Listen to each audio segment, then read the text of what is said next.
Көңүлдүү жигиттер лигасы тартуулайт. Ош шаардык маданият башкармалыгынын колдоосу менен лигада кезектеги беттеш.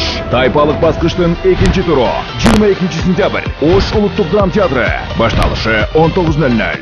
Башкы демөрчү Айва Мол Соода борбору, алпаруучу Кадыр Жарматов. Башкы медиа өнөктөш музыка телеканалы. Байланыш телефону 0704 88 70 98. Көлкү кечени өткөрүп жибербеңиз.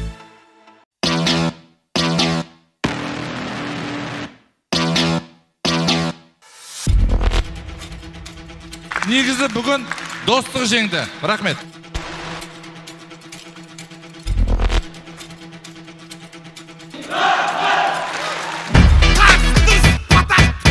О, kendiniz meni oldu çeşini. Kangırbaş aliment töle. Men seni siyem. Azamat o.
Assalamu alaikum, Qotman kech, ayымдар, мырзалар, көңілді жігіттер күлкі долборының жалпы елі, жақындары, сүйікті күйермандары, алыс жақыннан келген достар. Бүгін Бишкек шары күлкі майрам. Бүгін Бишкек шарында достықтың майрамы. Анықтан бір қатыра қол чапсаңыздар, бүгінгі ойынымызды біз баштаймыз. Қырғызстанда бірінші рет Алатау кубогы, Қазақстандың Жайдарман лигасының мықты 4 командасы, жана ошол эле Кыргызстандын көңүлдүү жигиттер лигасынын мықты 4 командасы биригип 8 команда Алатау кубогунда беттешип отурат. Андыктан бүгүнкү оюнубузга барыңыздар, кош келиңиздер.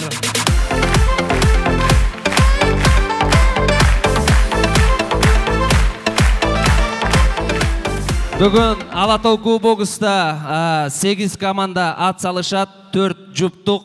Албетте бұл ойын Кыргыз Республикасынын маданият маалымат жана спорт жаштар саясаты министрлигинин колдоосу менен, Ош шаардык маданият башкармалыгынын колдоосу менен өткөрүлүп жатат. Андыктан уруксат берсеңиздер, командаларды мен сахнага чакырайын, күтүп калыңыздар. Биринчи жуптук Казакстан Жуалы командасы жана Бишкек Келечек командасы кол чабуулар.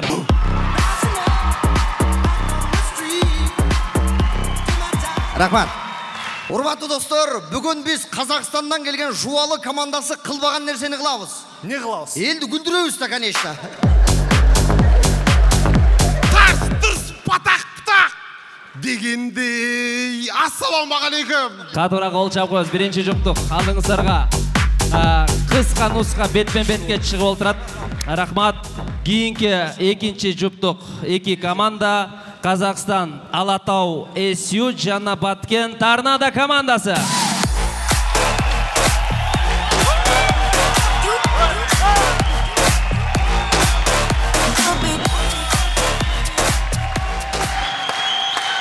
Торнадоға қарсы цунами жігіттер кеп қалды. Урматтуу Алатау СЮ командасы. Мына ол платочка силерге. Не үчүн десеңер, торнадодан утулуп калганда ыйласаңар, көзүңөрдү арчыйсыңар маңын.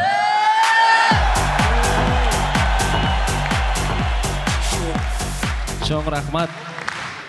Командалар ушундай параделеге кыска нуска күлкүлүү нерселер даярдашкан. Кийинки жуптукту тосоласыздар. 3-чү жуптук бири-бири менен ат салышат. Кыргызымдын мыкты сулуу айымдарынан, кыздарынан куралган Акыл, Карачаш жана Казакстандын мыкты кыздар командасы Ак пен Бирге. Екі жұптық. Айымдар. Face на face.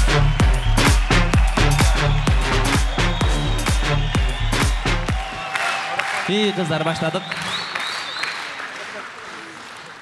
Урматтуу Ак пен Бирге командасы.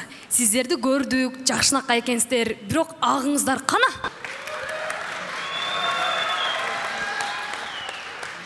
Кыргызстанның ең әдемі, ең ақылды қыздарына қарсы Қазақстанның ең әдемі, ең ақылды қыздар келіп қалдық. Осылай бір-бірімізді алдап жүре берейікші. Чоң рахмат. Айындарға бір қатыра қол чап қойбайлы ба? Мықты беттеш болады. Төртінші жұптық ақырқы мықты командалар алдыңыздарға. Қазақстан Қазалы командасы жана Ош DVD командасы.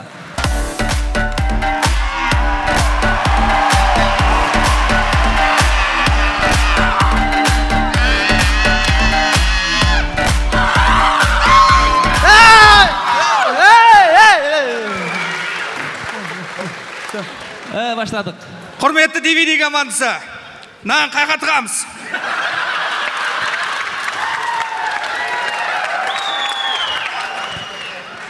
Мұндай дискіңерді үйіңерде ешкім жоқты көресіңер.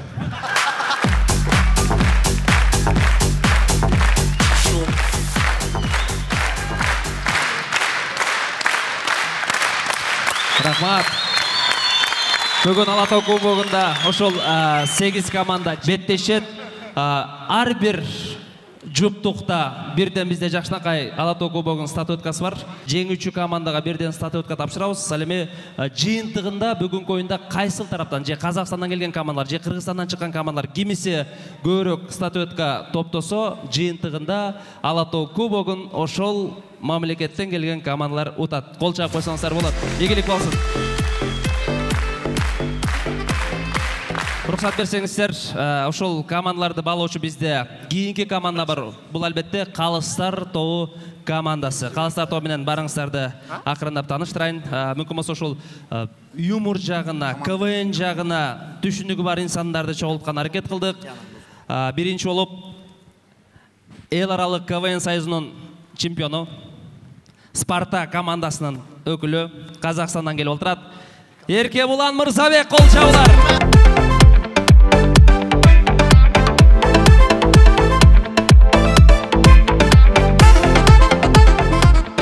Мырзабек, қош келдіңіз Қырғызстанға.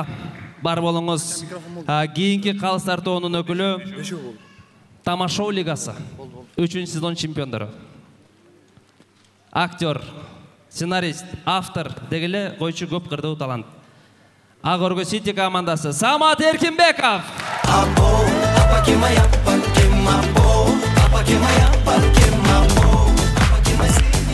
Самат мырза, чоң рахмат. Алеме кийинки Калыстар тобунун төрагасы, Кыргыз Республикасынын Маданият, маалымат, спорт жана жаштар саясаты министрлигинин орунбасары Тагаев Марат Төлөмүшовичке бир кол чаап коюңуздар. Кош келдиңиз.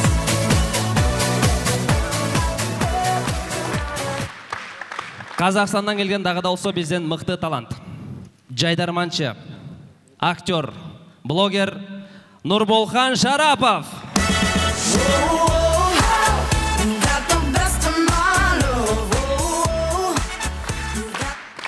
Кейинки Калыс Казактындагы бир көрүнүктүү жигити, көп кырдуу талант. Азил Алеми театрынын резиденти жана актеру Канат Алжапаров.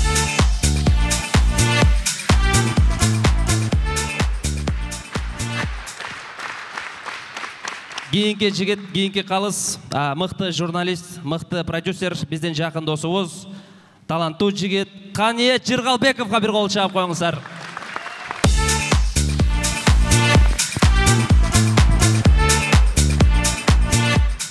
Бизде 7-чи Калыс келип калды.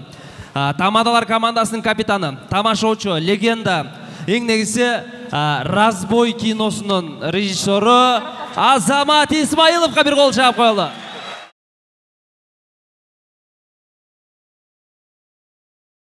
Бүгінгі кешебізді ашып беру үшін біз бұл тарапқа Қырғыз Республикасы Маданият маалымат спорт жана жаштар саясаты министрлигинин орынбасары Тағаев Марат Төлөмүшевичти бұл тарапқа чакыралы. Кол чаап коюңуздар.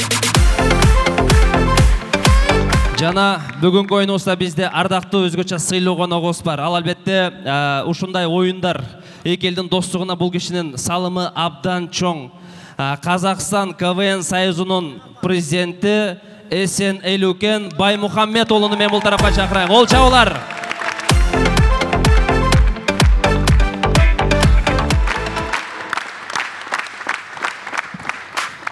Саламатсыздарбы, урматтуу Бишкек шаары, урматтуу жаштар. Бүгүн Көңүлдүү жигиттер лигасында Кыргыз-Казак достугу, Кыргыз-Казак тамаша жарышында көрүшүп жаткан абдан кубанычтамын. Мына бүгүн Көңүлдүү жигиттер лигасына Казакстандан 4 команда, Кыргызстандан 4 команда тандалып сиздерге күлкү тартуулайлы деп турат. Албетте сиздердин биздин жаштарды колдоп, көңүлдүү жигиттерди колдоп келип бергениңиздер үчүн терең ыраазычылык билдиребиз. Андан сырткары мына Казакстандан келген биз дагы мына сиздерди телевизордон болобу, ютубтан болобу тамашаңыздарды тыңдап, көрүп, күлүп, ар дайым суктанып жүрөбүз. Мына сиздер Марат дегенде биз дагы Маратпыз. Урматтуу жигиттер, мына сиздерге ийгилик каалайм. Кыргыз КВН, Кыргыз тамашоосу, мына азыр көңүлдүү жигиттер Кыргыз-Казак тилдеринде абдан жайылып жаткандыгы, өнүгүп жаткандыгы бизди абдан кубандырат.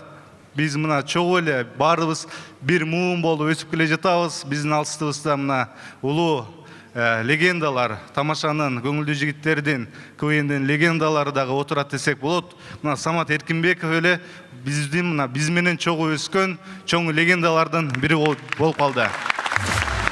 Биз мына айылда жатып эле телевизордон ошол саяктарды, жигиттерди, Агөргө Сити деген мына күчтүү, No Name деген күчтүү командаларды көрчү элек. Сиздер бизге абдан жакшы күлкүнү, тамашаны тартууладыңыздар. Албетте биздин казак менен кыргыз элинин тилинин бир экендиги, тилинин жакындыгы дагы биздин ортобузду ажыратпастан, тескерисинче тамашадан бери түшүнүүгө абдан биз үчүн жакын. Мына Жайдарман лигасынын КВНдин Казак лигасынын президенти Эсен Элюкен мырзаны дагы мен бүгүнкү келип жаштарды колдоп жатышым менен чын жүрөктөн куттуктайм. Урматтуу жигиттер, кыздар, урматтуу көрүүчүлөр, көңүлдүү кеч каалайм. Көңүлдүү жигиттердин, көңүлдүү кыздардын жакшы тамашаларын көрүп, тыңдап, угуп кетиңиздер. Андан сырткары мына Эсен мырза, сиз сүйлөсөңүз, анан биз сизге атайын сыйыбыз бар эле, ошону көргөзүп коюуга уруксат этиңиз. Эсен Элюкен мырзада сөз. Чоң рахмат.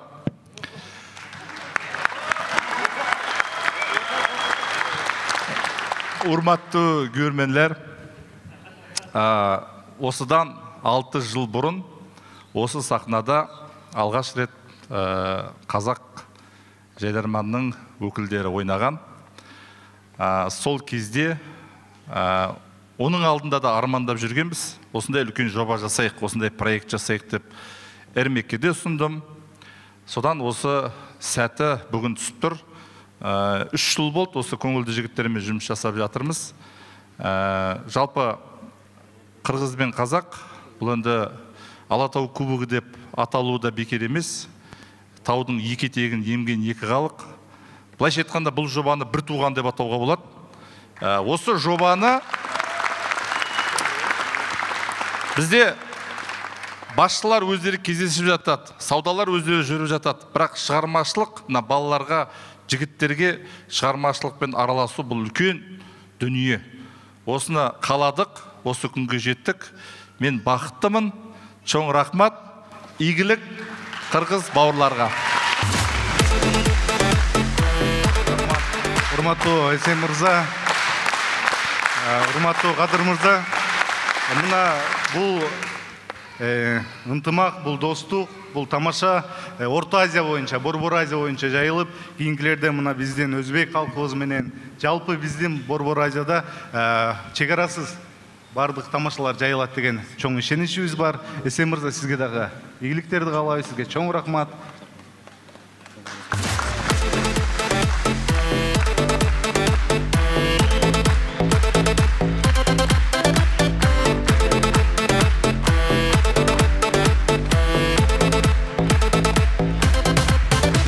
андан сырткары урматтуу бишкектиктер, урматтуу жаштар, мына биз Кадыр Жарматовду дагы мен жогоруда айттым, башка тамашаочуларды, башка көңүлдүү жигиттерди, Кадыр Жарматовду дагы биз көптөн бери билебиз, тамашаларын угуп көрүп жүрөбүз. Андыктан Кадыр Жарматовду дагы Маданият, Маалымат, спорт жана жаштар саясаты министрлиги маданияттын мыкты кызматкери деп сыйлап жатабыз. Урматтуу Кадыр мырза. Сыйлоо жөнүндө буйруктун көчүрмөсү. Республиканын маданият жана искусство тармагына өнүгүшүнө салым кошкон үчүн буйрук кылам. Кыргыз Республикасынын Маданият, Маалымат, спорт жана жаштар саясаты министрлигинин маданияттын мыкты кызматкери төш белгиси менен Ош шаардык маданият башкармагынын баш кадиси Жарматов Кадырбек Бердибекович сыйланат. Министр Алтынбек Максутовдун атынан Тагаев Марат Төлөмүшевич.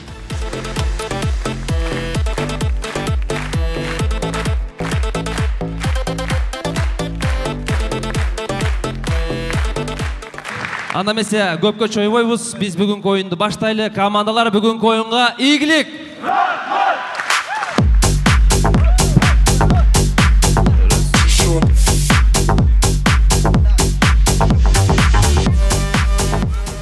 Ал эми бизди колдогон Кыргыз Республикасынын Маданият, Маалымат, спорт жана жаштар саясаты министрлигине терең ыраазычылык билдиребиз. Ош шаардык маданият башкармалыгына терең ыраазычылык билдиребиз. Жана ошондой эле бизди бир аз колдогон Аяна тигүү фабрикасы, Ноокат айындар коому бар болуңуздар. Биз баштайбыз. Биринчи жуптук оюнду баштайт. Бишкек шаарынын атынан Келечек командасы алдыңыздарда.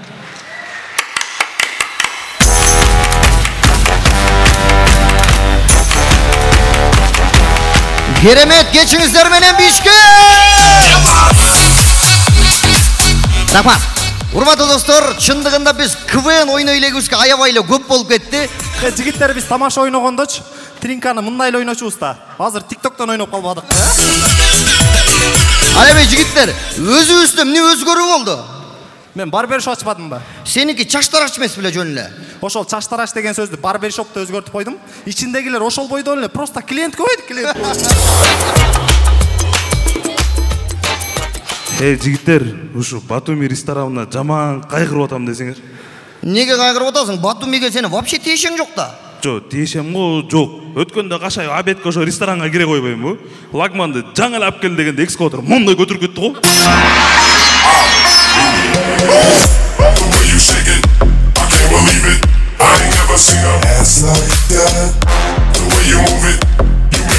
Нурбол, Султан Сулеймандай болду. Эле колуңду өптүрүп атасың бизге? Бул кол дегенчи Азия молдо президент Садыр Жапаровга кийсинин кырылыш кийизин салып берген кол бул. Ошондон бери колуңду эмне жууп элексиңби? Ага чейин деле жуул элек болчу бул кол. Просто өзүм кол жууганды жаман көрөм да. Оюнга эмнеге чийип келдиң, Нурбол? Оюнга такси менен келейин депчи. Яндекс заказ бергем да. Посадкасы 169 сом дейт. Анан кийин посадка түшсүн деп жарым саат күтөйүн дедим да. Жарым сааттан кийин 269 сом дейт. Яндекстин посадкасы менен давление бирдей келбеди экен. Нурбол, жинденбей эле ойно бүгүн деген көңүлдүү жигиттерге кадырлуу Калыстар тобу келген да. Мына Калыстар тобу, Калыстар мына Азамат Исмаилов байкебиз турабы? Тоноо деген кино тартып турабы? Тоноо деген кино тартып, кыргыз элинин акчасын баарын тоноо алды. Ложь бывает сладкая, но стреляет правда. Только небо знает, что же будет завтра. Самат Эркинбеков байкебиз турабы? Здравствуй, папа деген кино тартылды. Анысы теппей калды. Өкмөт каякта карап дейм, өкмөт каякта карап.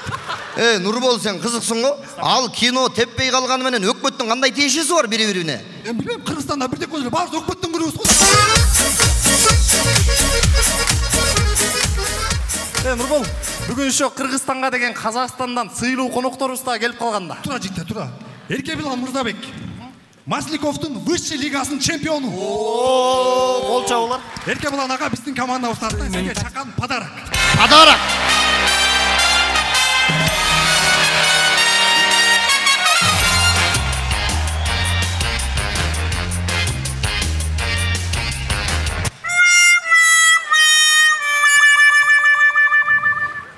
кимші ма бұл? Меники. Қана подарка, қана. Жігіттер Қытайдан шым заказ бергем да, ошол алмаш кеттірін. Ушын өрөбүз бе азыр? Бербегіле жөн. Бере береге меште қол айтып. Мұны беребіз дейсің, бұл жаққа ерке уланбай кеп, бұл жағына семьясы, бала чақасы менен батып кетет қой бұға. Зато КВН тарихында болмаған оқиға өтті. Не деген? Келечек командасы КВНде Еркебұлан Мырзабекке двухкомнатный квартира өрттіреді. Мейлі, ал эми қалған қалыстар тобы кімдер? Шын айтайын жігіттер, қалған қалыстар тобын таныған жоқпын. Қадыр Байкен, Шерин Елештер үй ушындай. Рұқсат болса ойынымызды Қанат Абжабаров ағамыздың сөзі менен баштайлы деп шештік. Голый фотоң жіберші десең.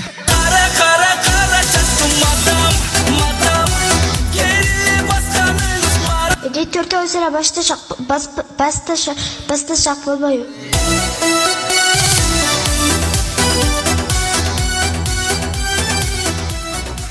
Рахмат, урматтуу достор, биз баштайбыз. Элестетиңиздер, кыргыз ырчылары эрнис костюмга, рекламага тартылбаганга отмазка издеп жаткан учуру.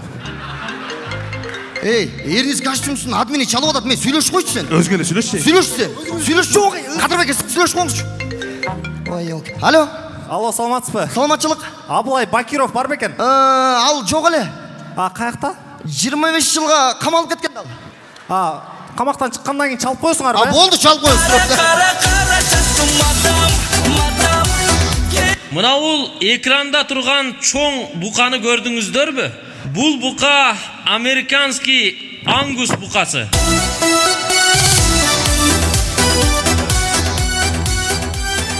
Рахмат. Урматтуу достор, баарыбыз эле телевизор көрүп жатканда ыймандуу келиндер менен таанышам деген рекламалар чыга берет. Эми көрөбүз үйдө болгон окуя. Алло. Алло. Ким болду, ким бул? Мен жанагы ыймандуу келин, саламатсызбы? Саламатчылык. Угуп атам, не болду?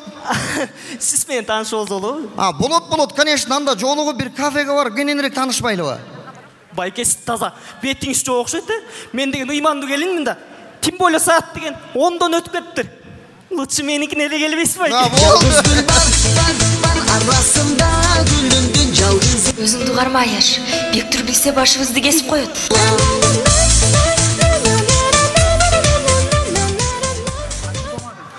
Рахмат. Урматтуу достор, «Один дома» киносун баарыбыз эле көргөнбүз.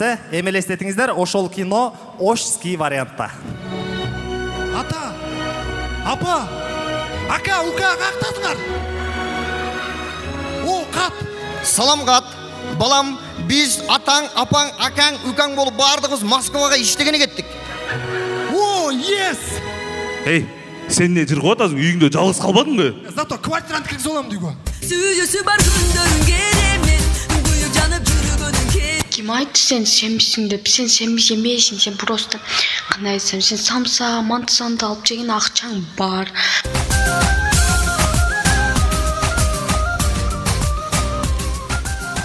Урматтуу достор, элестетиңиздер, өзүбүз эле колдонуп жүргөн, жазып жүргөн ручкалардын арманы. Саламатсыңарбы? Мен башы чиштелген ручка. Адамдар неге жазып атып эле мени чиштей бересиңер. Сен башыңызда кошо чиштеп салдың. Биз 3 баштуу ручкабыз. Бизди кээде Монти падышат, кээде үчөөбүздү бирдей басып алганда кыйналабыз да, башыбыз батпайчы. Үчөөңгө мейли, тиги эмне болгон ручкасың сен? Мен чайдан чыккан ручкамын.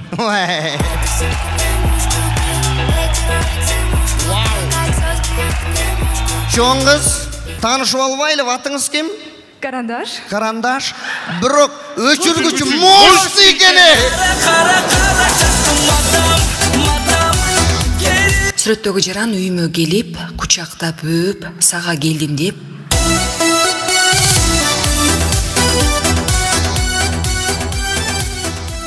Рахмат, урматтуу достор, көрөбүз. Кыргыз ырчысы Мирбек Атабеков Казакстанга бир тойго барып калыптыр. Көк аспаннан жаңбыр баяу төгүлгенде. Бул мен ырым да, мен ырым. Мен аз тойда ырдайм деп аткам да, кайсы ырдайм? Өзгөрүп дүние бир сени менен, өзүмдөн өзүм кызганып келем. Бул мен ырым да, мен ырым. Сурап ырдабайсыңар мындай, сурап ырдабайсыңар. Мен аз tanem, stanıp karaganim, gönüldü balıp ayaganim, andagi mamelendi, men kimden tabalamı. Индус хотя бы сен жөнүнө койбосуң да ушуну.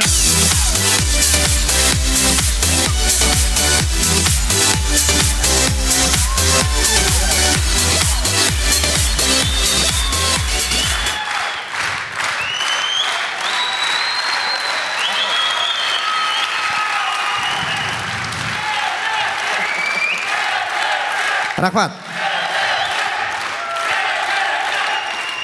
Ойын аяғына не дейсіз? Қырғыз менен қазақтың желеге ардайым биіктікте, мәңгілікте желбіреп тұрсын. Кешке Қырғызстан, рахмат. Kırgızstan, sırtında öpmesi bir Kırgızstan, senin geleceğinde Kırgızstan, sana cönüpten bunu veremez. Келешек командасын қаршылашы Қазақстан Тараз жергесі Жуалы командасы алдыңыздарда.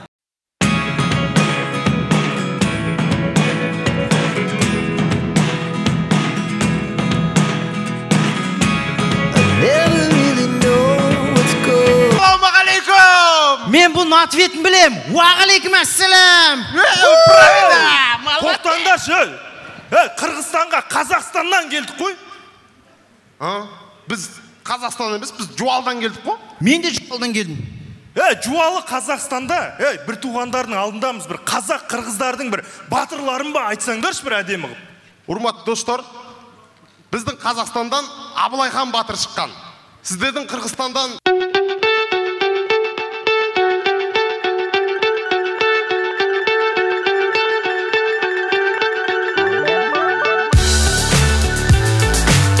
Терминатор шыққанда кетшей. О сен бар емес па? Бүйтіп мұжығып, доп қылып, бір теуіп, жоқ қыл жүрсен ғой. Құрметті достар, гол! Осындай кереметтей голдай бізді сразу бір гол бастап кетті деп ойлаңыздар. Хатико кинофильмдегі Хатико композитордың жанында. Жо, бұл емес. Бұл емес па? Осы.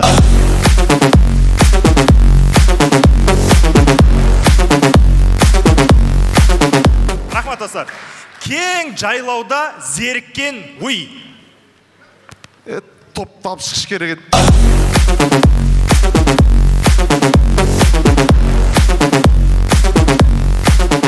Елішітеміз достар. Инеге кіре алмай жатқан жіп.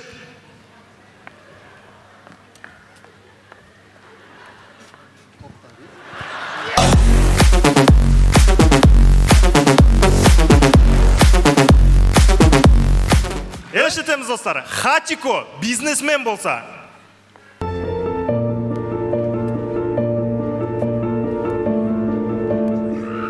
Квартира.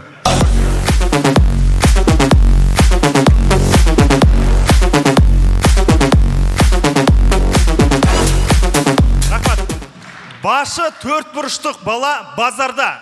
Самас па, коробка бар ма?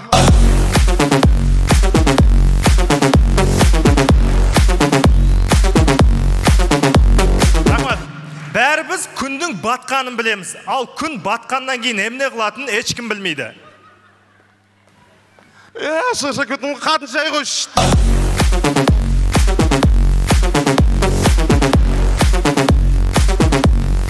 Рахмет, елшетеміз достар. Соғышта.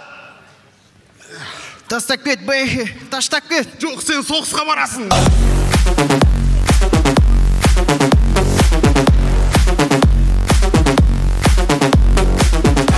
Рахмет.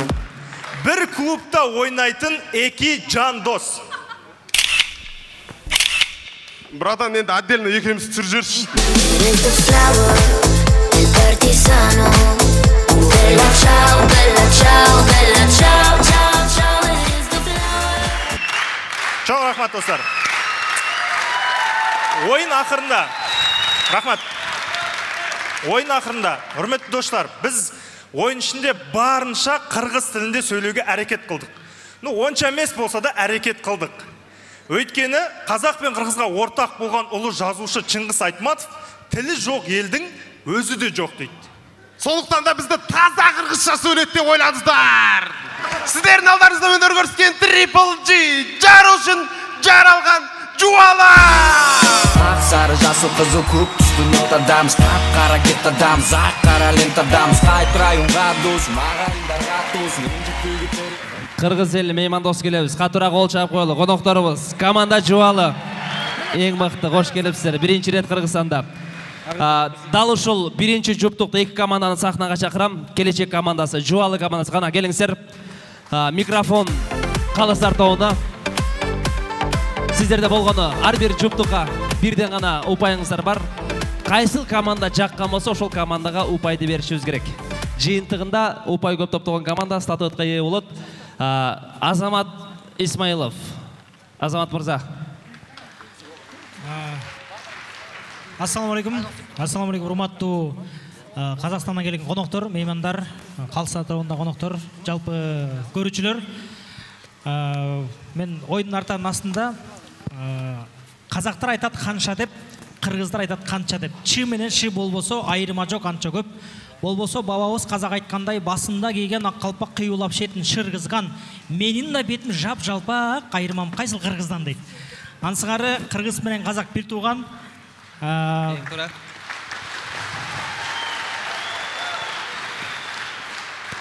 Биз да Қазақстанда Алматыда ойнодук, Жайдарманда ойнодук. Ошол жакта калыстар тобу дайым бизге адилеттүү калыс бааларын берип келген. Ошондуктан биз Қазақстанда бир нече жол чемпион болгонбуз. Демек, биз дагы адилеттүүлүк менен жооп бериш керекпиз. Ошол себептен бүгүнкү күнү келечек менен Жуалы командасынын ортосундагы таймашта мен атайымдай плюстарды коюп отурдум күлгөн жагымдан. Негизи эки тараптан аябай жакшы даярданыбыздар, бирок бүгүнкү күнү ушу Жуалы командасы менин эсебим боюнча 1 очкого алдыга чыгып кетти. Браво, кол чабуулар. Азамат Исмаилов өзүнүн упайын Жуалы командасына тапшырды. Келечек командасы сиздер тааныбайсыздар. Биз колдон келишинче адилеттүү кылабыз, себеби дегенде адилеттүү инсанга Алла тараптан дагы адилеттүү жооп болот. Ошондуктан биз тартмай жок. Буйрса. Мырзабек Эркебулан, келиңиз. Рахмет. Ассаламағалейкум, құрметті достар, қырғыз бауырлар. Енді бұл алғашқы екі команда болды. Ең алғашқы бастау ол әрдайым қиын. Сондықтан сіздерге осы бастап бергендеріңіз үшін көп чон рахмат. Енді жаңа айтып жатыр ғой, Қырғыз елі, қырғыз бауырлар Қазақстанға барған кезде жеңіс берді. Сол үшін әділетті болу керек. Сондықтан мен де ұпай санымды Жуалыға берем.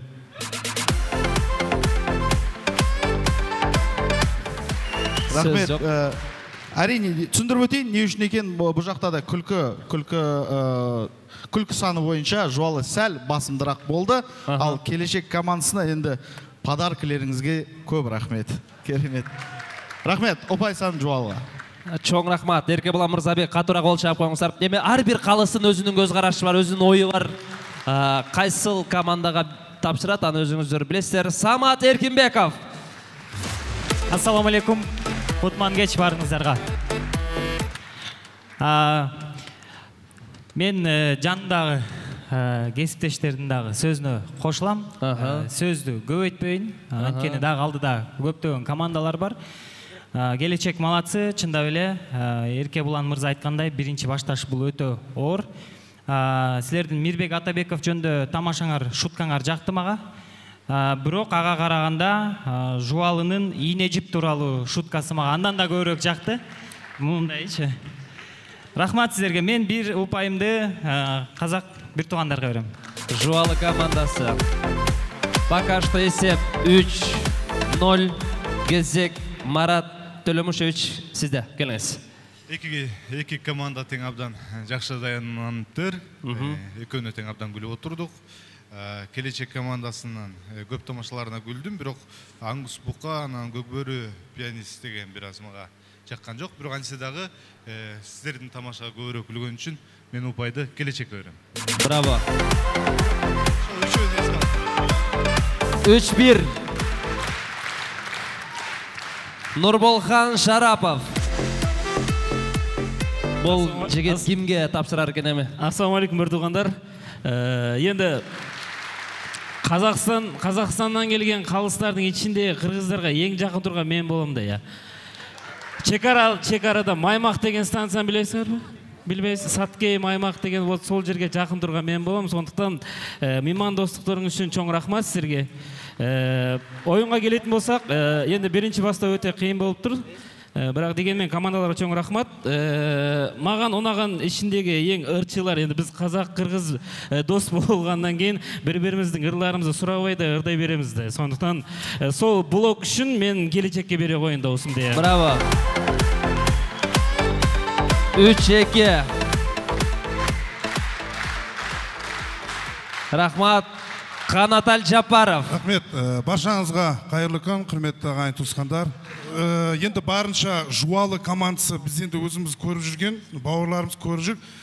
Келешек бұл жерде залдың күлгеніне қарағанда осы жақтағы актуальный әзілдерді айтып жатқан болу керек. Енді мына кісіден сұрап өттім, бұл түсіндірді. Мен де өзім осы жақта ойладым. Бұл жақтың темасы индустар-ау деп. Өте керемет. Маған ұнаған әзіл Мейірбек Атабектің жағы әнді тойға барғаны. Күшті. Сіздерге қатты күлген әзілім болды. Сонымен тамашалаймыз. Шоқшта дегендеріңізге. Соғыста десең де түсінеді ғой негізі. Келешекке бердім даусымды. Қанат мырза, чоң рахмат. Есеп 3-3 бізде ақырқы қалыс Қаниет Жырғалбеков өзі шешеді. Жаңағы интернет бетінде популярный болып отқан аудиоларды қолданғандар үшін бұл чоң емгек келешек командасы. Өзіңіздер білгендейіне мен ұшыл келешек командасының балдарына емес, ұшыл диджейге ешкім дауыс бербесе керек, ұшылардың диджейіне дауыс берем. Келешек командасы. 4-3 статуэтканың есі келешек командасы қол жаулар. Кейінгі жұптық ойынын баштап береді. Қазақстан Республикасы, Алматы шары, Алатау СЮ командасын тосып алыңыздар. Руки выше, еще выше, Бакыр Очи!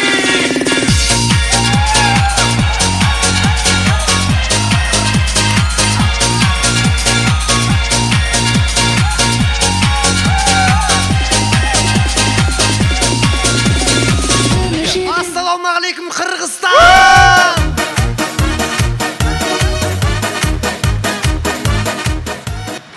Жігіттер, кеше бір чоң қызбен таныштым. Аты Береке. Нағыз магазин ашатығын аты екен,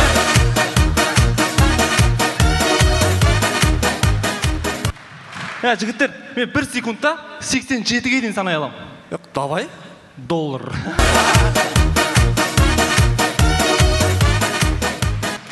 Жігіттер, Қырғызстанға келдік па? Жақсы іс жасайық.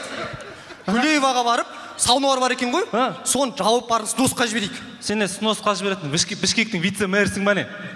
Или қалтаңда артық 3 миллион сомың бар ма?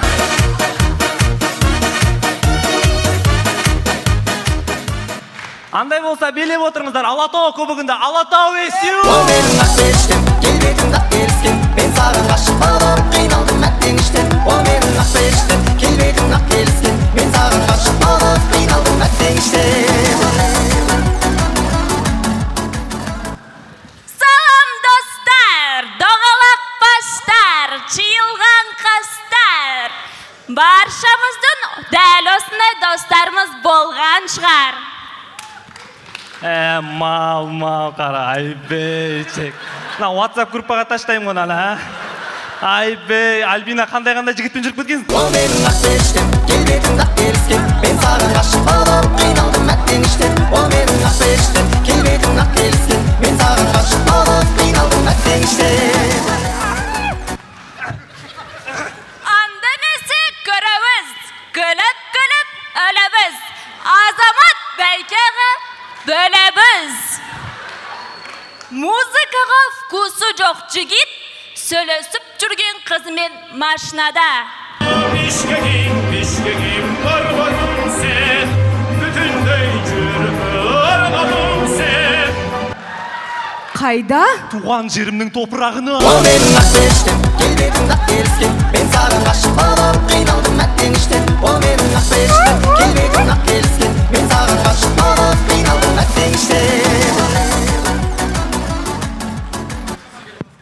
Улам табыз достар, Аябырдағы тәрбиясыз магазин. Сәлемет саман, бір пачка сигарет бола ма? Ой, ақымақ сигарет алғанша әкеңе арақ алмайсың ба? О менің ақбештен, келбетің ақ келіскен, мен саған ғашық болып қиналдым әттең іштен. О менің ақбештен, келбетің ақ келіскен, мен саған ғашық болып қиналдым әттең іштен.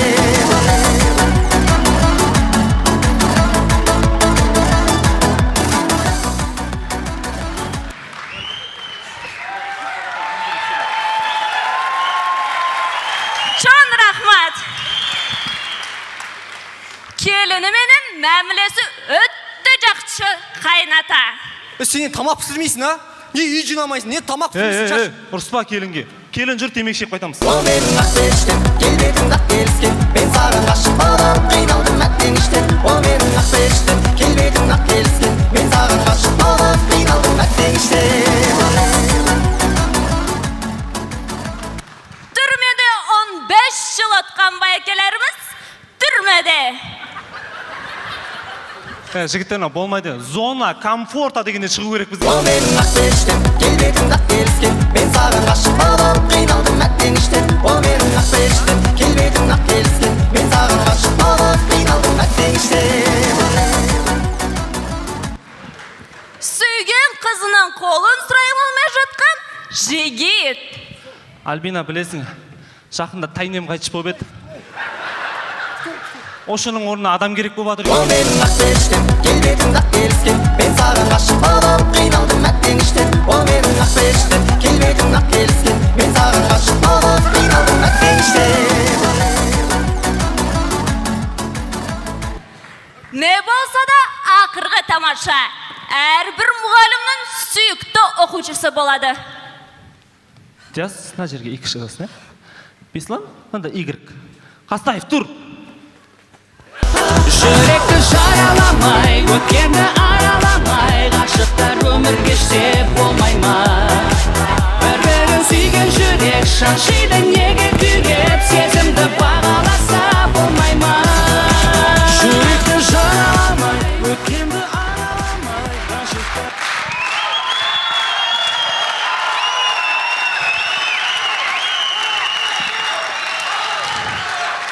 Чоң рахмет.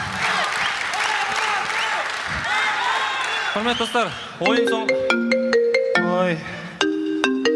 Мама звондап отыр. Самал, боқтамаш. Алло, мама, я? Я, жеңдік, тарнадан жеңіп кеттік, я. Ей, женбедік қо? Мама уайымдамасын деп атқам. Я, мама, я? Я, қырғыздар қонақ жай халық екен, беріп жіберді бізге жеңісті, я. Ой, рахмет көп. Еще Азамат Бәйке өте жомарт кісі екен. Өзінің қалтасынан 10 мың сом берді. Мамаға айтып қойдым мен. Не? Жеңбесек папаны жұмыстан шығарып жібереді? О, не қат... Алло, мама... Құрмет, жюри. Мен отбасының тағдыры сіздердің қолдарыңызда. Алдарыңызда өнер көрсеткен... Алатай Сью, чоң рахмет, Қырғызстан.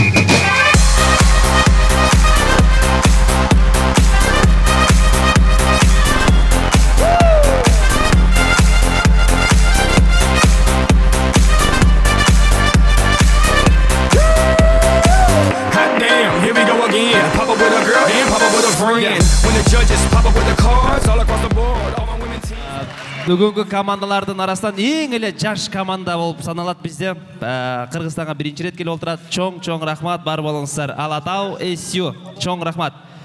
Телеке қаршы бұл командаға қаршы ойнай тұрған команда Қырғызстан Баткен Торнадо командасы.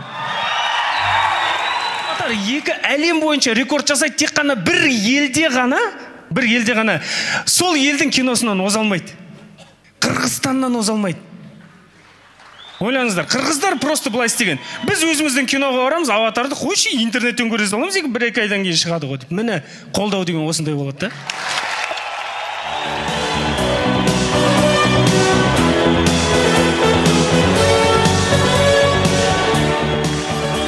Ассалаумағалейкум, Бишкек!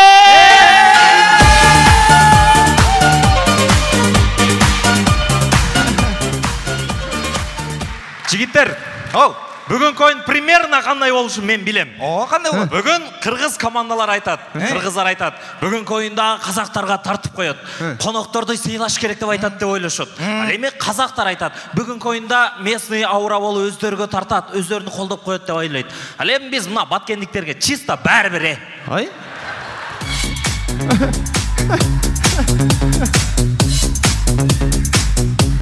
Неге бәрі-бір бізге? Қаласа қырғыздар ұтсын, қаласа қазақтар ұтсын, главный тәжіктер ұтпаса болды.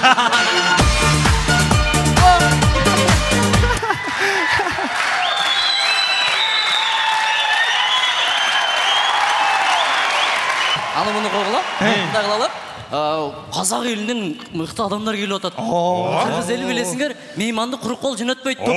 Баткеннен алып келген белектерімді жюрилерге беріп қойсам.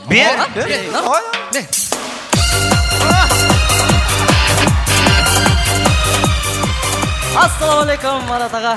Ассалаумағалейкум. Біз мынау Баткен облысы өрік менен танылғанбызда, өрік зарлы Баткеннен сіздерге өрік өп келдік.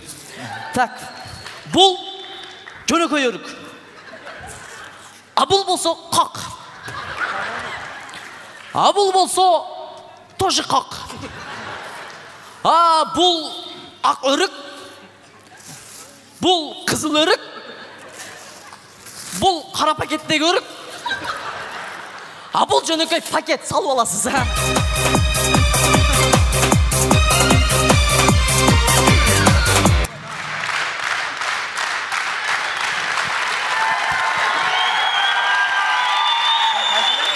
Анан бізге қазақ бір туғандар келіп атады. Қалыстар туы, қазақ қош келдіңіздер. Қош келдіңіздер. Қырғызстан жөнінде бір қысқаша маалымат беріп қойдым, сіздерге түшінікті болу үшін. Экран. Бұл Қырғызстан. Бұл Қырғызстан туғандар. Ең сөтеріңіздер мұна жандырып жақшы. Бұл жанып тұрған Бишкек. Қырғызстанды үй деп елестетіңіздер. Үй деп елестетіңіздер. Бишкек бізде гостевой. Бардық меймандар ұшыл жаққа келеді. Кейінгісінді ғана. Ысықкөл жаққа. Ысықкөл. Ысықкөл бізде душовой. Ушыл жерден жуынабыз, легким парам дегенде. Так, Ош. Ош бізде кухня.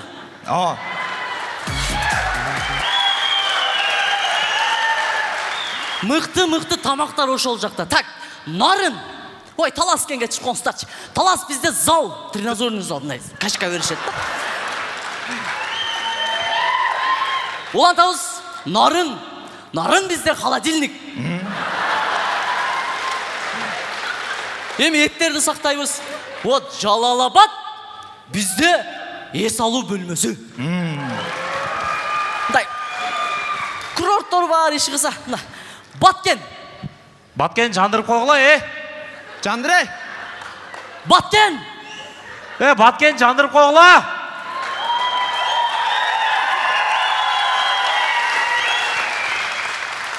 Мақұл, Баткенді өз ештеке жанбайды қо. Бұл Баткен бізде коридор. Коридор, мұндай, беспредел, кіре өрет, шығы өрет, кіре өрет. Қандай түсіндірсем екен сіздерге, жаңағы Қазақстанда бар ғой? Байқоңыр сияқты дағы. Демек, коридорда келген Торнадо командасы біз баштаймыз!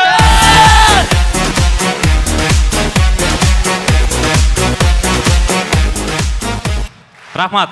Достор, елестетіңіздер. Жақшы елестетіп көріңіздер. Баткенде Қырғыз-Тажик шекарасының мәселесі шешіліп қалса қандай болады?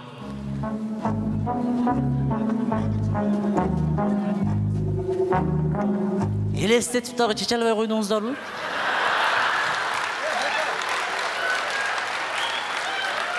Бұл мәселені күн сайын елестетсең дағы шешілбей.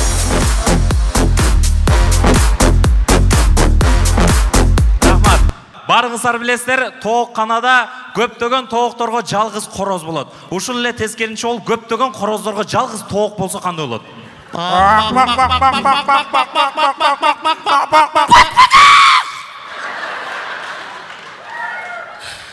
Помогите!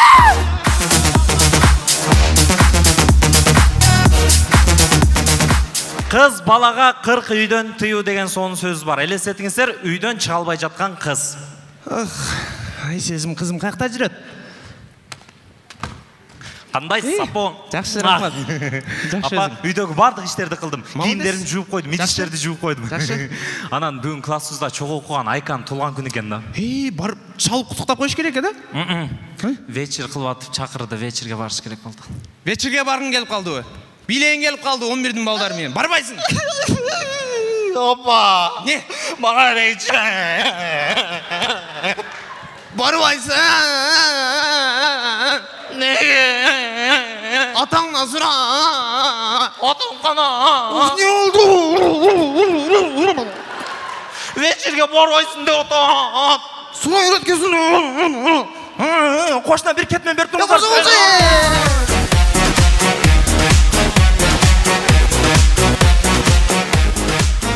Рахмат. Өмүрдөн алынган жашоодо болгон тамаша. Көптөгөн учурларда агаларыбыз үйдөн чарчап келгенде жеңелерибиз болбогон суроолорду берип тынчын алат. Ушул эле ситуация тескеринче болуп калса кандай болот? Уктап атсың кара. Катын, кандайсың? Тур. Мага тамак пишир давай мен. Жолай. Уктап атасың ба? Өзүмө пишир жолу. Мен катын карачым эмне болду десең? Талга бардым. Трактор менен айдап кетсем, тракторум тыгылып калды экен. Жыргалгала чалам келип тургузуп койуп чыгарып койбойт. Кийин Салжанга чалдым. Вообще чыгарбайт. Тимурга чалдым. Досум бир жолу чыгарып кет десем, вообще чыгарбайт десең.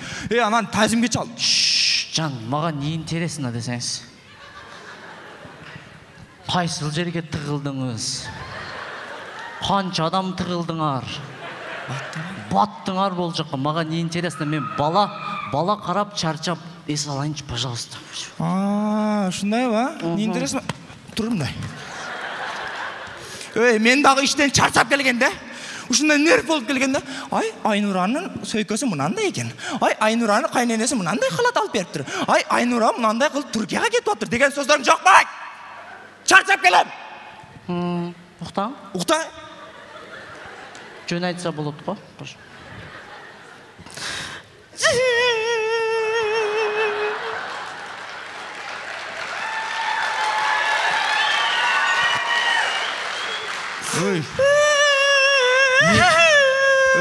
Үнүңдү чыгарып өйлө. Үнүңдү чыгарып өйлө дейм.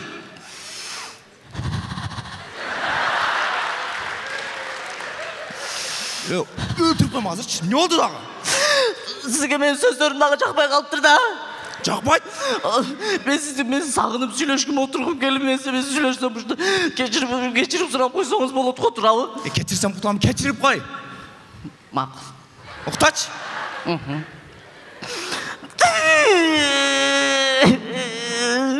Не болду дагы? Кучактабайсызбы? Беркеч балды. Не болду дейм? Öpпейсизби? Керек болсо келип өптүрүп кет. Ватрик, бойдокчулукта Баткенден келип шолпулдатып кетет элеңиз го,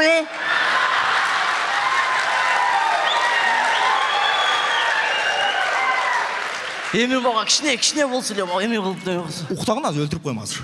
Укта дейм. Болду. Нерв кетесиң. Не ол? Десеңе тамаша уктай берчи.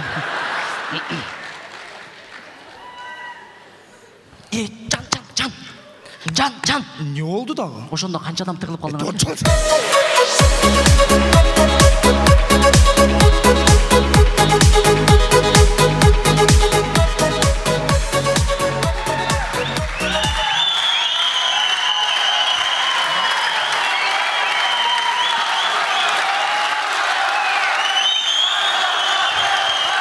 Рахмат. Бар болуңуздар. Урматтуу достор, урматтуу жигиттер, мына Калысар тобунда бизге үлгү болчу сонун инсандар бар олтурат. Анан биз жеңишибиз үчүн Калысардан өзүбүзгө тааныш керек. Давайте мына Калысардагы инсандарды ата кылып шайлап алабыз. Мен мисалы мына Казакстандан келген өзүм окшош капкара коник Канат акамды ата кылам. Мен ата кылып. Молодец, жакшы выбор. Сен деле ата кылбайсыңбы? Бәрін ата кылып алдым. Ешкім қалған жоқ. Мына Самат Эркинбеков олтурат. Ким? Самат Эркинбеков. Ким? Самат Эркинбеков. Самат Эркинбеков? Ондан көрі 7 мил өткенім жақшы болар.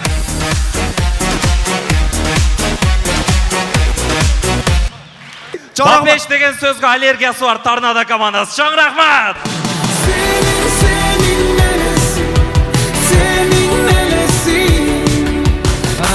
Алатау СЮ Торнадо командасы сахнаға келіңіздер.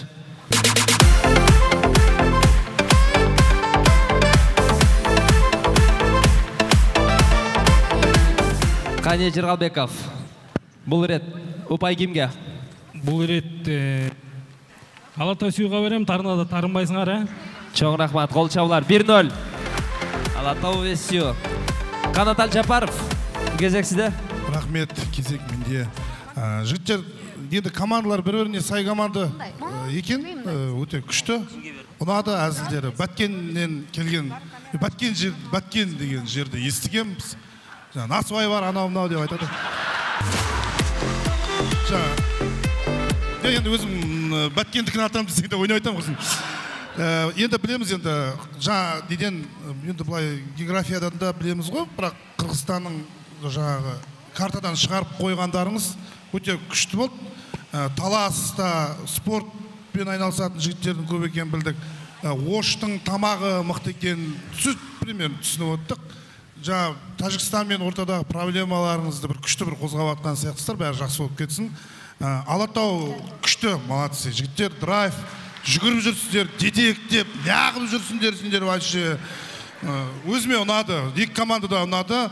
Сондықтан енді мен даусымды кімге берсем ба да? Алатау! Браво! Ең соны, тура шешім.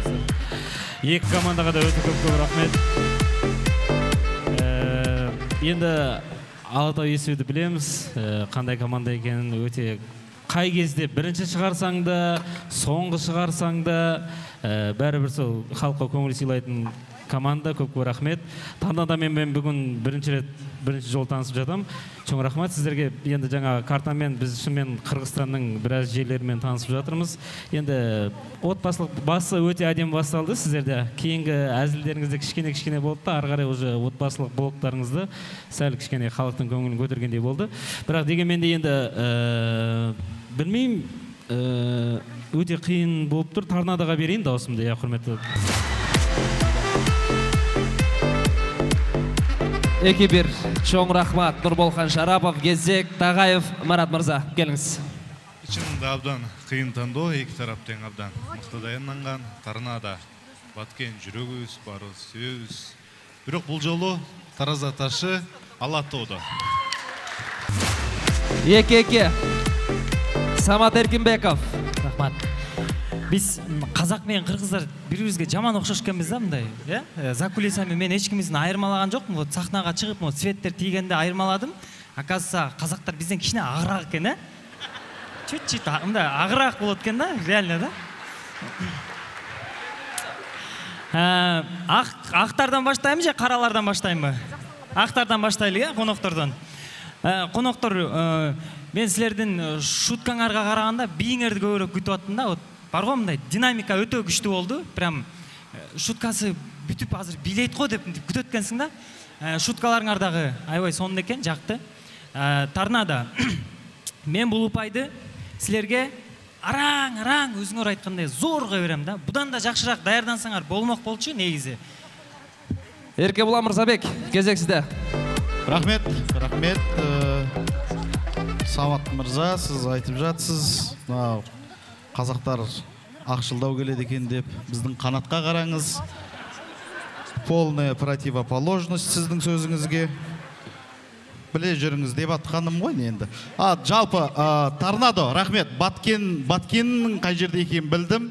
Торнадо осындай керемет торнадо командасы бар екенін білдім. Жаңа қайталап өтейін, картамен болған ол ходты жалпы басқа да түрде қолдана беруге болады. Жалпы сіздердің өздеріңіздің стильдеріңіздегі сіздердің шегелеп қойған, былайша айтқанда визитная карточка болады басында.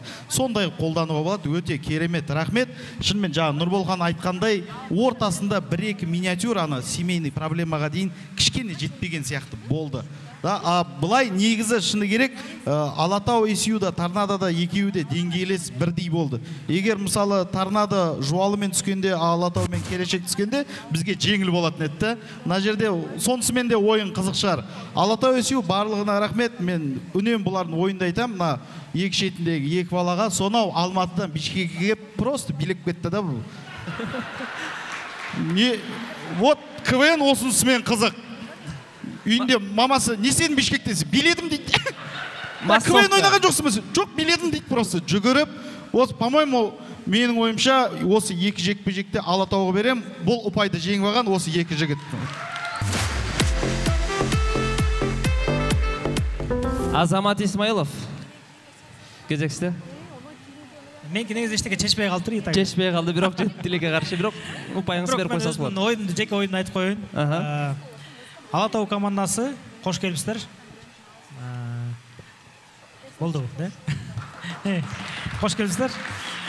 Анан Торнадо командасы қош келіпсіздер. Торнадо. Алатау, Қазақстанның қайынан келдіңіздер сіздер? Алматы. Торнадо қаранда жақындырақ екенсіздер, да? Торнадо алыстан келді, аябай. Қырғызстан бұрышынан келді. Бұға чейін біз келечек менен жол алды таңдағанда мен әрбір күлкі болған жерге плюстарды қойып, анан шығарды күлкілі тамашалар жазып қойғым. Анан жалпысынан плюстарды есептегенде 2 плюсқа Алатау командасы көбірек ашып кетті. Сондықтан Торнадо командасы танымайсыздар. Торнадо өзілер айтқан, жана бізге айырмасы жоқ, главное қазақ отау, қырғыз отау, тәжік басын. Өздері айтты. Ошондон Алатау командасына бір ұпай береміз. Браво, қол жаулар. Есеп 5-2. Медиа өнөктөштөрүбүз улуттук 1-чи каналга терең ыраазычылык билдирип коелу. Жана ошондой эле Супер ТВ каналы бар болуңуздар. Чоң рахмат. Бизди медиа өнөктөштөр кол чабуулар достор. Жакын күндөрдө бул оюн албетте улуттук 1-чи каналдан, андан кийин Супер ТВдан, андан кийин көңүлдүү жигиттер официалдуу YouTube каналыбыздан жана ошондой эле Жайдарман Production YouTube каналынан көрө аласыздар. Улантабыз 3-чү жуптук Кыргыздын Кымчабел кыздарынан Акыл Карачач командасы алыңыздарда.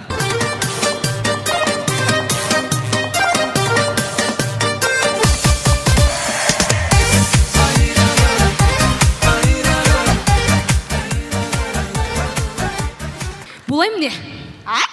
Буну эмнеге алып чыгып алдың? Атаандаштарыбыз Акмен бирге экен го? Актап тештебейинби?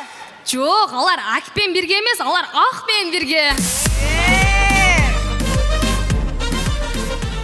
Кыздар, негизи бүгүн күчтүү оюн болуп атат да. Мына Казакстандын Менмин деген командалар келген. Андан көрө бирдиктүү бир татыктуу оюн көрсөтпөйлүбү? Ооба. Кыздар, мен оюн башталгандан бери кыжалатмын да. Неге? Казакстандын командасы жеңип кетсе эмне болот депчи. Шахида, биз деген Курманжанды аткан урпактарынанбыз. Курманжанды аткан энебиз кыз түгүл эркек кишилерден корккон эмес.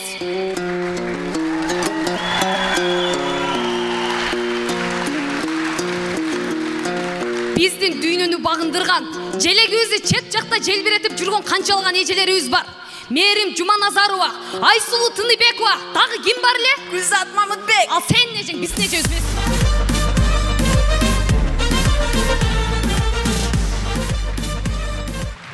Бар да кыздар. Казактын кыздары сахнага чыгып ойносун, биздин балдар ордунан туруп алып, кыйкырышып, өшкүрүшүп колдошот. Как будто кыз көрөлектей. Жок, биздин жигиттер кыз көргөн. Просто казак кыздарын көргөн эмес да. Урматтуу кыргыздын жигиттери, эми казак кыздары эртең эле кайра кетет, күнүңөр бизге эле калат дегендей.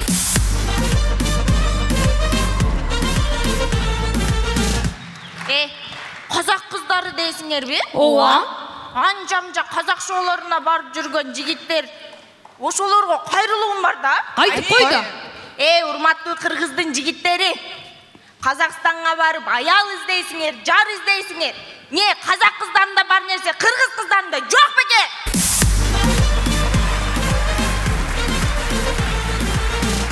Ошол жоқ та. Не жоқ? Ақыл бізде жоқ. Ошол жаққа барған балдарда.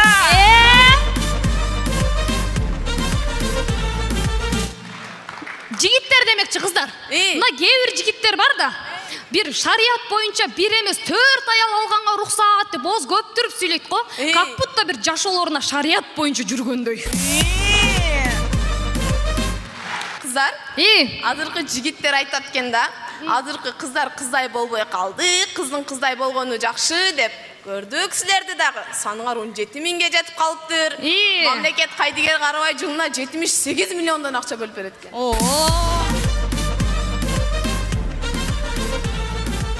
78 миллион дейсиң бе? Ооба. Урматтуу мамлекет башчылары, ошол бузулган эркектерге акча бөлүп бергенден көрө, бузулган жолдорду оңдоп койбойсуңарбы? Келечекте президенттерди башкарган кыздар биз баштадык.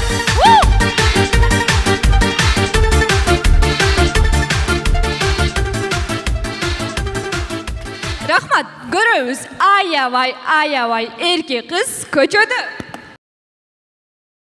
Чоң кыз, фигураңыз атко.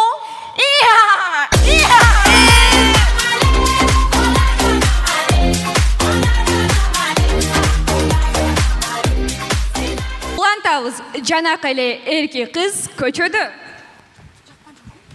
Во, чоң кыз, фигураңыз теке го теке. Жігіттер, төкен дура елбайым да. А вот атты дура еліп.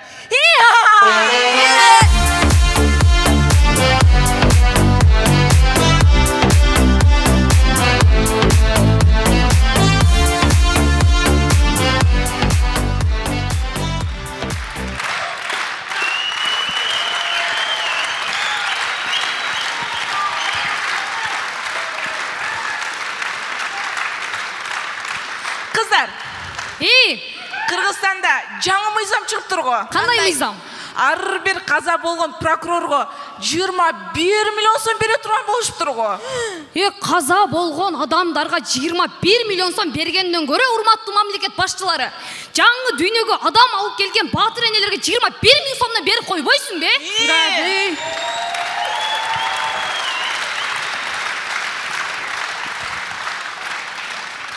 Алдыңыздарда келечектеги баатыр энелер болду.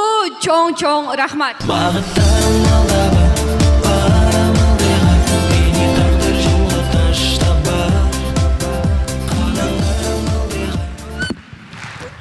Акыл Карачач командасына кол чаап коюңуздар. Чоң сахнада менимче биринчи рет эки команданын кыздары куралып бир команда болуп бүгүн беттеш өткөрүүдө.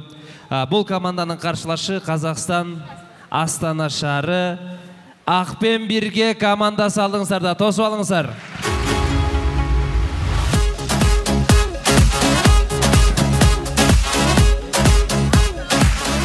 Кадырбейке, неге көңүлдүү жигиттер?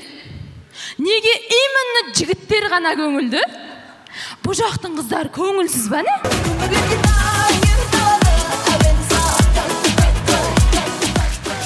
Кыздар жигиттер демекши, мен мына Бишкектин жигиттерин абдан сүйүп калдым. Өздөрү сондай красавчик, стильный ғой. Ой, кош бота. Нарынның жигиттери зор ғой. Жылкылары көп, бай. Ой, кайдагы нарын? Баткеннин жигиттерине эчким жетпейди ғой. Алар деген элкени коргап жүрген чыныгы батырлар. Райхан, чыныгы батыр деген Оштың жигиттери. Неге? Алар деген самсан зор жасайт тапты.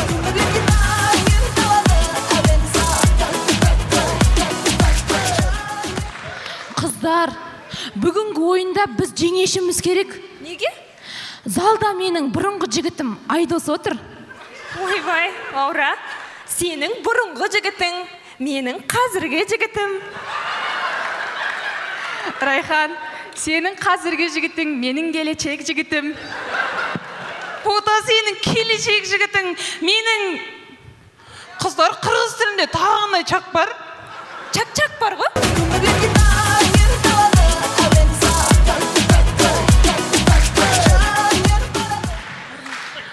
Урматты жігіттер, маған ірі асыл ұрық алу үшін жазбағыла.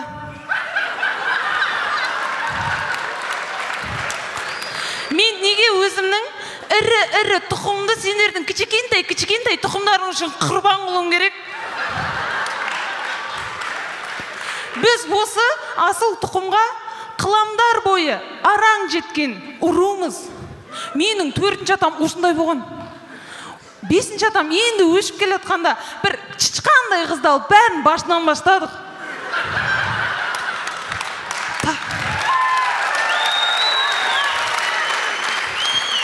Так что ондай негодный жігіттерді жазбағылар.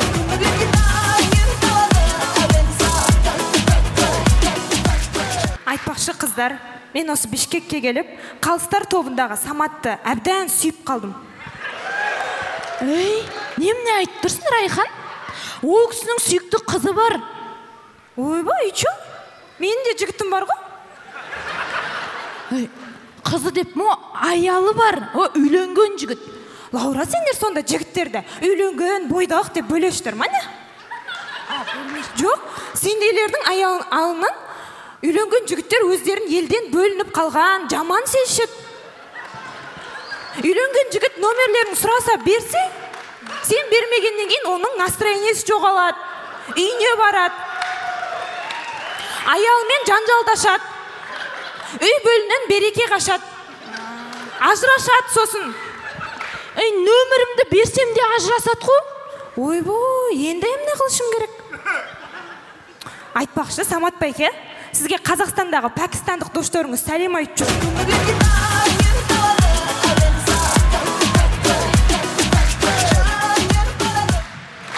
Құрметті жігіттер, бүгін дайректке жаза беретін еркектерге бір жауабын беріп шек қояйық. Жақсы өзің.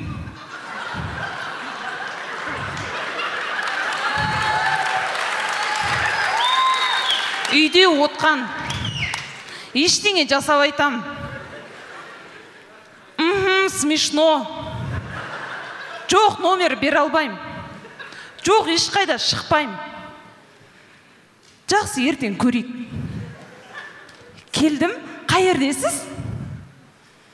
Үйге жақсы жетіп алдыңыз ба? Мен дағы сізді өлді көргім келетат. Алло? Алло? Қайда жоқ болып кеттіңіз, байке?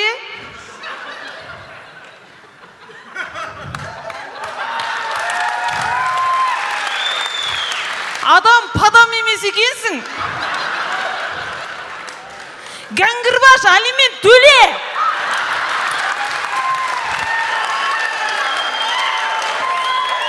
Міне осындай болмас үшін біз дайректі ашпаймыз да ғой.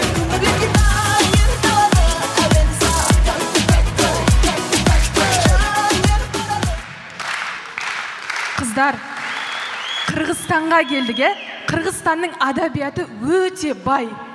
Ысыкөл кейде тынышта, кейде толқын, толқыса толқынына тең ортақ мұң.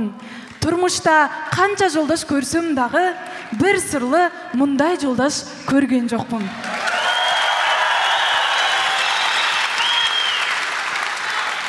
Бака, бака, бака, бак балчак, бака балчак. Тодон елек бакырды, апам үйге чақырды. Кіріп баршам ешіктен, қуып шықты тешіктен. My name is Chiki. Chiki, Chiki, Chiki. My name is Cha-Cha. Clap, clap, Cha-Cha-Cha. Қырғызым, тұр. Тұр, қырғыз, тұр. Чалпи бағлы, бұлжыра бағлы қырғыз. Негізі қырғыздың еркектері любой проблеманы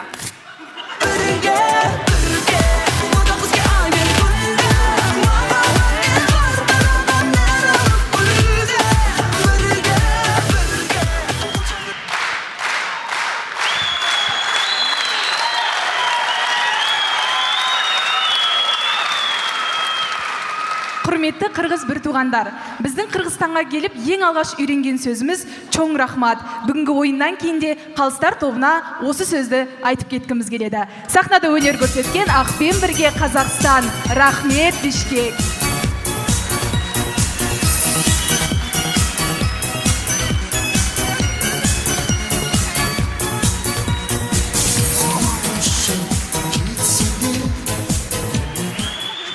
Екі командан тең сахнаға шақырам, қана келіңіздер. Ақыл Қарачаш жана Ақпен бірге.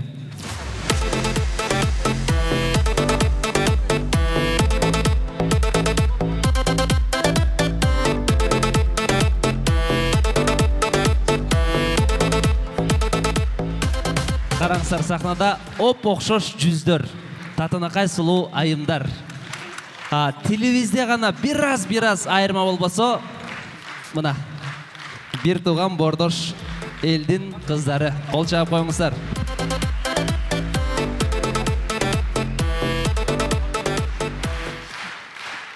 Қырғызда бекерінен айтпайды. Ежені көріп сіңдөсөт, ағаны көріп инөсөт. Емі кезде қаласар тобына ғана Азамат Исмайлов. Ұпайыңызды қайсы командаға тапсырамыз? Тандаш қыздардың арасында тандаш өте қиын да негізі. Ақыл Қарачаш командасына бір қол шағып қойсаңыздар, көрушілер. Анан Қазақстаннан келген қонақ команда Ақпен біргеге қол шағып қойсаңыздар. Бұл ұпайды біз Ақпенен бірге командасына бердік. Ал еме Ақыл Қарачаш командасы тарынбайсыз деп ойлаймыз. Рахмат. Рахмат. Есеп 1-0. Еркебұлан Мырзабек. Енді бұл жақта мына команда мынандай, екінші команда мынандай деп бөліп жармай қояйын. Жалпы КВН-де, Жайдарманда, көңіл жігіттерде, жалпы әзіл саласында қыздар командасына екі есе қиын. Сондықтан сіздер уже жеңімпазсыздар екі командада. Көп созбай қояйын, залдың реакциясы өзі барлығын көрсетті. Ұпайымды Ақпен бірге командасына береді. 2-0. Чоң рахмат. Самат Еркінбеков. Маға ойын айбай жақты. Артты негіз аза тура емес айтты азырчы. Мен арқамда отырған, ал мен ежем болады. Просто 8 жылдан бері бір үйде жашайыз да. Ошон үчүн азыр эжемди үйгө жеткизип келейин ойындан кийин, Кайсы номерде? Аша. Ойыныңыздар абдан қыздар, екі тараптың қазақ менен қырғыздың қызын ушул сахнада көріп тұрғаным аябай кубанычтамын. Ақпен бірге командасы, силер деле костюмду Дордойдон алдыңар беле? Ошо. Окшош экен да бири-бириңерге, свет эле башкача болбосо. Ақыл Қарачаш командасы, азаматсыңар, силерде келечек дагы алдыда. Ушундай темп менен мыкты тамашаларды жазып, Кыргызстаныбызга бир аябай популярдуу команда болосуздар деп мен терең ишенем. Бул оюнду биздин достор айткандай эле Ақпен бірге командасы алып кетти, анткени опыт деген жакшы бул. Анан кыздар кечирип койгула, силер жакшы көрөм. Кыргыздын кыздары ардайым азаматсыздар, кыргыздын кыздарына эч ким жетпейт, ак мөңгүл, асказоолор талалар. Бул добушумду мен Ақпен бірге командасына берем. Чоң рахмат. Есеп 3-0. Самат мырза орыс тил курсуна каттап атат, буйруса. Сөз байлыкты курчутуп атат. Терең ыраазычылык билдиребиз. Кезек Марат Тағаев. Кезек сизде. Қыздар шыққаннан кейін ойлап қалдым, неге көңілді жігіттер деп. Шынымен атын бір башқаша қылыш керек қой де. Анан Қазақстаннан келген Ақпен бірге командасы азаматсыздар. Сіздерде шынында жоғарыда айтылғандай тәжірибе бардығы бар екен. Тамашаңыздар өтті. Ақыл Қарачаш командасы сіздер болса тәжірибе аз екендігіне қарабастан абдан жақсы әрекет қылдыңыздар. Қырғыздыңыздар шындай ашық айрым, шындай қыздар болышады.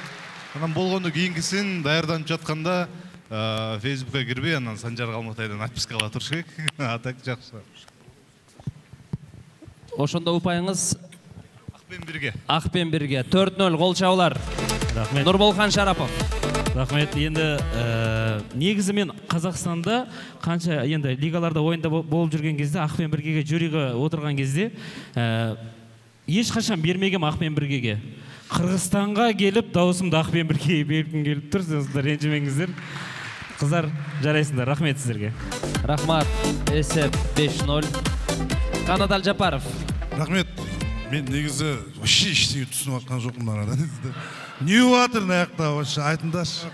Мен енді осы тәжірибелі команда деп жатыр, Ақпен бірге өте әдемі әзілдерің үшін ақыл қарачаш енді шығып жатқан команда екен.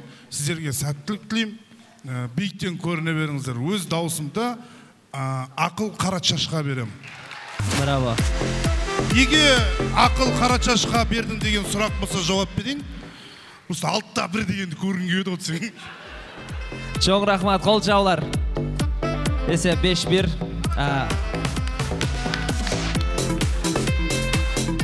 Қане Жерғалбеков. Екі команда тең жақсы ойын көрсетті, жана жоғарыда айтылғандай эле. Бұл жерде жанагы ақыл қарачаштың бұзылған еркектер жөнінде ойнабоду. Бұзылған еркектер жөнінде тамашаңар өтө жақты. Ошол тамашаңар эгер TikTokко чыгып, ошол популярды болуп, жогору жактагылардын мээсине ошол кирип, ошол мыйзамды кабыл албай калган болсо, мен силерге ыраазымын. Добушум акыл карачачка. 5-2. Бұл беттеште тилекке каршы 5-2-ге Астана Ақпен бірге командасы жеңүүчү болуп отурат. Кол жаулар. Бүгүнкү беттеште соңку бир жуптук 2 команда жыйынтыктайт. Казахстан Кызылорда Казалы командасы. Ну что ж, Кыргызстан, лови нашу кызылординскую пятшутку.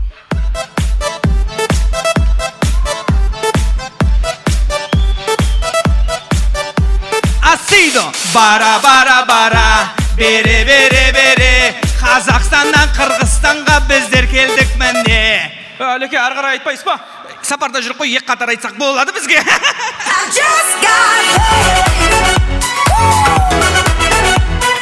Біз деген Қазақстанның намысын қорғап келіп тұрмыз.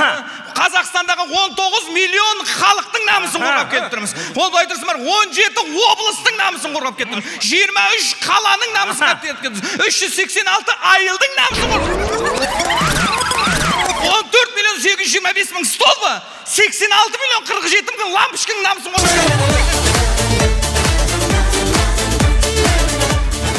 Мен қазылар алқасында қырғыз байкелер танымай тұрмын әлеге. Ой, мына қырғыз байкелер қалай танымайсың? Өзіміздің бір туғандар емес. Мінекей, Азамат байкені қарашы.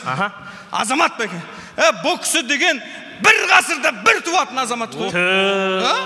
Мысалға мына қарайық мінекей. Самат байке. Самат байке, тамаша. Самат байке деген 100 жылда бір туатын кісі ғой бұл деген. Ол бұлайтында жастардың жанашыры. Марат байкені қарасаңшы. Бұл кісі деген 1000 жылда бір туатын кісі ғой. Қанбет беке айтпайсыз ба? Ондайлар күнде туылып жатыр.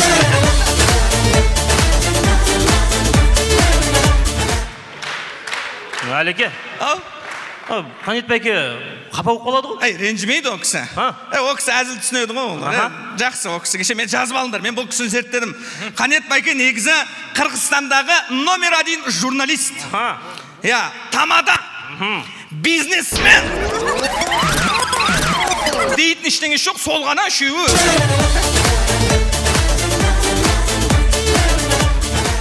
Олай болса, қарсыластарымыз DVD командасының жақсы көретін сөзімен бастаймыз. Пожалуйста, замените диск. Let's go. On the corner of my eye, I see the red light and I don't slow down. Turn the corner to see up ahead of some place. Рахмет. Құрметті бір туғандар, бірінші прикол. Қойлардың махаббаты.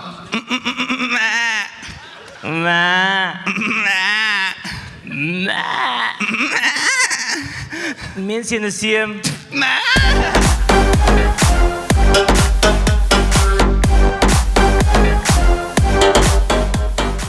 Сонымен көріңіз, атасы мен бала үйінді. Балам, анау шкаптың астында балға бар. Алып беріп жіберші, мына жерге мен ымды қағып тастайын, шегелерді бәрін, мықтардың бәрін мықтап тастайын. Ата жоқ. Ана шкаптың астында бар балға алып бер. Маған қарай кеше қойып қойғам. Мына жерге мықты қағамда тастайын. Маған қарай алып бер.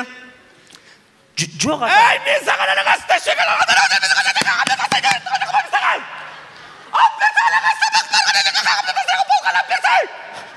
Қазір. Ай, қалай доқтар, шкапты көрші. Шкапты көрдісің ба? Иә.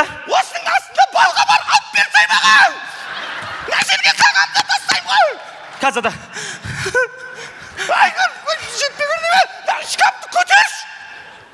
Кеше балға тұрып еді қозғасын.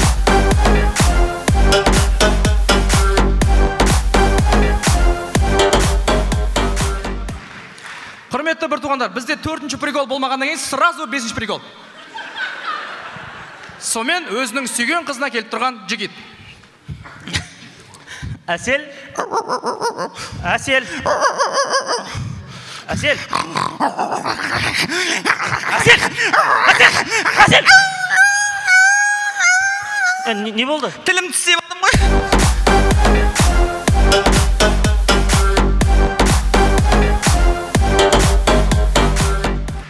Құрметті бір туғандар, 5-ші прикол нормальный прикол. Сомен тиктокер Бауыржан Тоғайдағы магазинде. Саламатсыз ба? Саламатсыз ба? Қашқырдың үсті бар ма?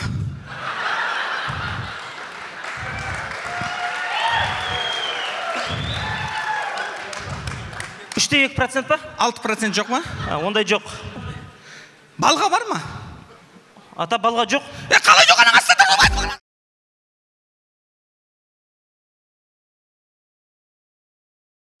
Рахмет, құрметті достар, құрметті жастар, құрметті көрермендер. Негізі біз Қырғызстанға, шет елге, жалпы өздеріңіз білесіздер, біздер Қазақстан, Қырғызстаннан бүткіл жеміс-жидек тамақтардың бәрін аламыз. Сатып аламыз да? Киім-кешектердің бәрін қырғыздың киім киеміз біз қазақтар. Машиналардың өзін, көліктердің өзін біз Қырғызстаннан аламыз. Мен негізі мына шетелге келдім деп қуанып, осы Қырғызстанға бірінші рет келгенде, мен өзімнің жерімде жүргендей сезіндім кәдімгідей. Кәдімгі өзім туған туысқандар секілді, кәдімгі осы жердің бір тумасы секілді. Солай сезімде. Құрметті қазылар алқасы, бұдан шығатын түйін. Қазір сырттан келген қонақтар еді. Соларға бір қонақжайлық көрсетіп, ұпайымызды беріп жіберейік демей, өзіміздің балдарға берсеңіздер. Өзіміз көтерейік деп жатырмын да. Сіздермен бірге болған Ош облысы, Баткен қаласы, Қазалы құрамасы. Рахмет.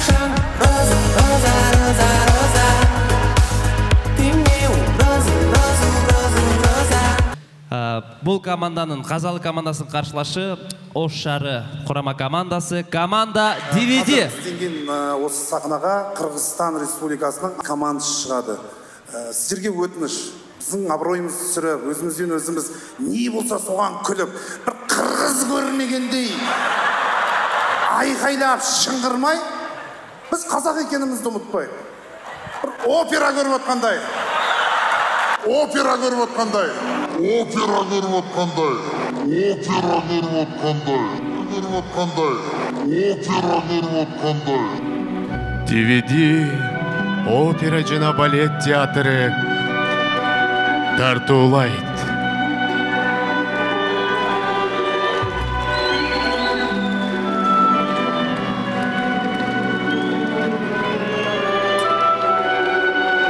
А дегенде алға шыған бір қадам, андан кейін елім саға бір салам. Қ дегенде қысасың бі балам? О тағдыр, үстікті бассам пыс деді, мұнау мені қыз деді. Қыз деген жақсы сөз. Жігіттер, қазақ қырғыз бір туған. Аның мейлі, бұның барын кем туған? Кем туғанын емне қыласыңар? Кем туғызып жүрет? Кел атат, папалям да папалям, сені трактор едет к нам. У него всем так туда. А ну, малыш, давай. А ну, малыш, иди. А ну, малыш, давай. Иди. Давай. Идинин нарағын айттырба маға.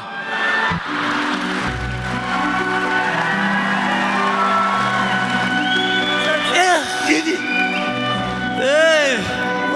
Жоқ дегенде тоқ сойғылачы. Мен тұрғызып қоғылачы. Тұр. Деспасито. Саламанасито.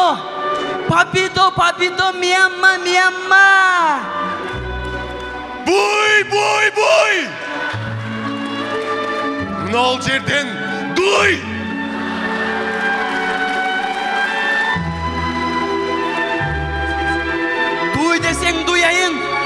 бекер қарап тұрбайын. Жігіттер мындан қарағылач. Андан көрі қалыстарды қарағылач. Бек зотай, ке?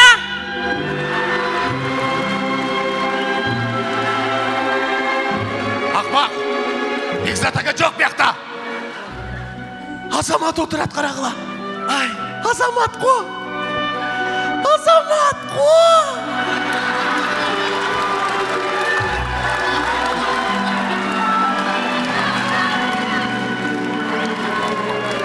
Азамат қода қо?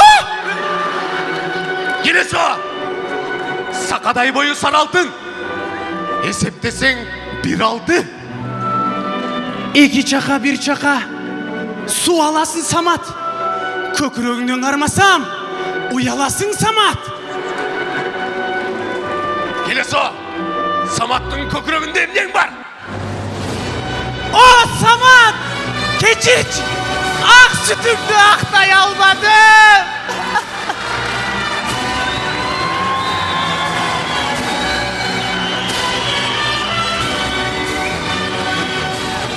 Келесі! Саматтың аяқтағы ақ süt! Сен да кечірч! Өптесең бұтыңдан өйін! Менің бұтым өппі! Hem неге? Оғызың грибок болып қалады. Эй! Учуп келіп қондың бұ? Қазақ менен қырғызды чавыштыры оңдың бұ? Тейбегілі! Қадырға тейбегілі! Ал терпила!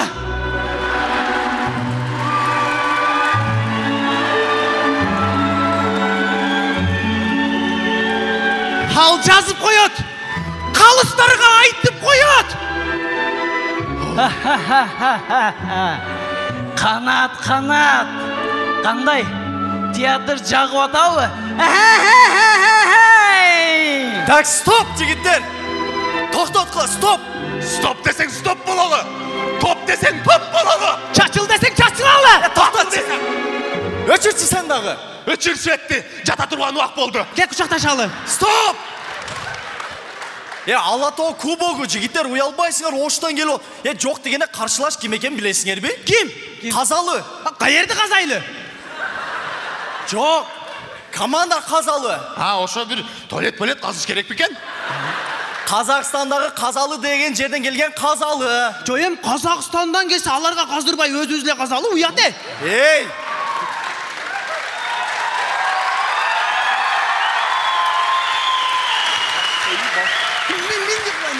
Команда қазалы. Ошо қайерді. Қазалы.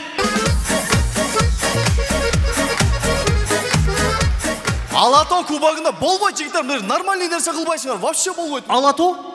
Тонын ұчы қыр, менде бар ұр. Үрбасардайлай! Алатау кубогында дағыда ошары шығып қалды сахнаға. Жол жүрдік жалапа сұрзақта, ала бел төв ашу чыçқанда, чыçқанда, чыçқанда. Ким ошо, Адина, жүрөлү. Ивики командасы келді!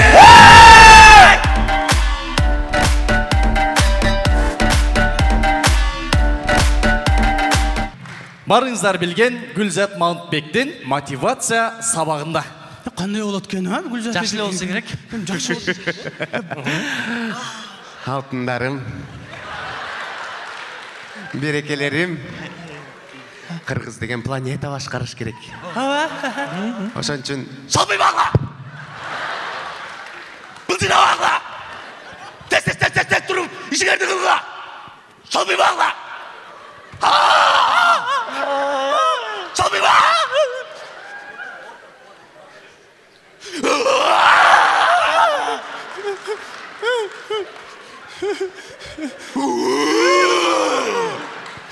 Бұлдина бағла, шалбай бағла! Дос, шалпый бағла деп шалпитіп қойды ғой.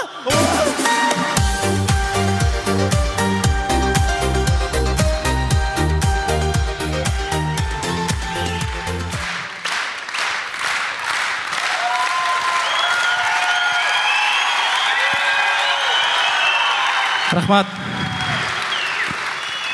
Рахмат. Урматтуу кыргыз элибиз. Өзүңүздөр билгендей эле биз ушул команда Казакстанга барып оюн көрсөтүп жүрөбүз. Урматтуу Казакстандан келген биздин боордоштор. Эми биз сиздерге разыбыз. Биз барганда бизди аябай сонун тосуп аласыздар. Эми сиздер дагы биздин мекенге кош келипсиздер. Анан биздин жүрөгүбүздө сыккан бир суроо бар. Ар дайым комментарийде, YouTube'да окуп калабыз. Эмне үчүн силер Казакстанга барганда казакча сүйлөп ойнойсуңар дейт. Же болбосо Өзбекстанга барганда өзбекче сүйлөп ойнойсуңар дейт. Кандай түшүндүрсөм экен, просто кыйын балдар экенбиз да бизче. Кыргыздар кыйын экенбиз да просточо. Керек болсо биздин күйөрман элдерибиз да кыйын экен да. Туура. Кыйын экен. Казакстандан команда келет, казакча ойнойт. Эл түшүнөт, колдойт, күлөт. Өзбекстандан команда келет. Ал өзбекче ойнойт. Аны биздин элибиз түшүнөт, колдойт. Орустардын командасы келсе да биздин элибиз түшүнө берет. Керек болсо Франциядан француз команда келип ойносо да биздин элибиз түшүнө берет. Анткени биздин элибиз улуу кыйын элден да. Туура. Je n'adore pas Chanel, et d'être pas Chanel, Fransızca oynayalım Chanel, et d'être pas para pa para. Ele buldu Chanel, bizim elimiz düşünüyor da Fransızca. Bol çava atıcı. Buldu Chanel, et d'être pa para pa para. Jürünü papa. Ne dedin? Çok rahmat deyim. DVD çok rahmat.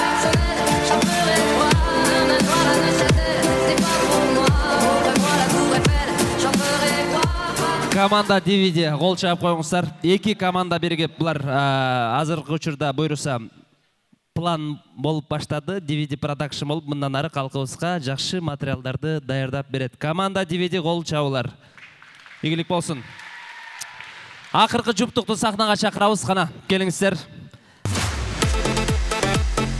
Акыркы жуптук, акыркы беттеш. Урматтуу калыстар тобу, кемиңиздер кайсыл командага упай бересиздер? Кане Чыргалбеков, кезексизде. Эки команда тең такшалган, жакшы команда экени көрүнүп турат. Казалы командасы кош келипсиңер. Жанагы Балка деген тамашаңар өтө жакшы өттү. Жана ушундай эле Человек паукадагы даярдык жакшы. Бирок сиздер таймашып аткан баягы курама команда, DVD командасы буга чейин да ойноп жүрүшкөн команда. Баягы мен элге таянып эле добуш берип атам да, эл кайсы командага көбүрөөк баягы гол чаап, ышкырып кыйкырса эле биздин элибиз да калыс. Себеп дегенде баягы бир гана кыргыздарга колдоп гол чаап кой эмес, чыныгы ким жакшы ойносо ошолорго гол чаап атышат.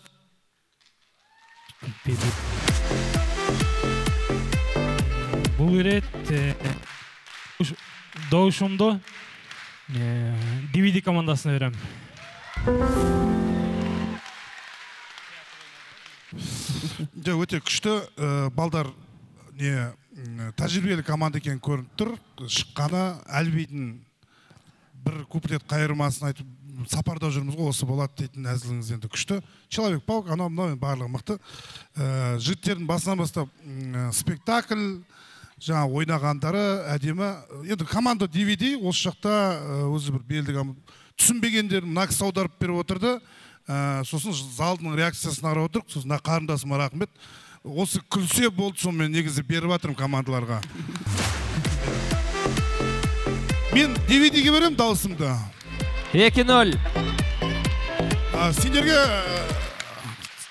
Әлбей красавчик. Нурболхан Шарапов. Рахмет. Қанат айтпақшы, сізге чоң рахмат. Мына жерде қатты күліп отқан, сіздің реакцияңызға қарап, залдың да реакциясын біліп отырдық. Енді DVD енді осы Қырғызстандағы тәжірибелі команда деп білем. Енді басындағы Қанатқа деген жасаған жаңағы операларыңыз өтімдірек болды. Әлби енді біздің Қазақстанда да тәжірибелі команда, ардагер ойыншы, Қазақстанда енді вице-чемпион болған жігіттер. Сондықтан енді екі жақта ренжімейді деп ойлаймын, бірақ дегенмен енді дауысымды DVD-ға берейін. 3-0. Марат Тағаев, кезек сізді.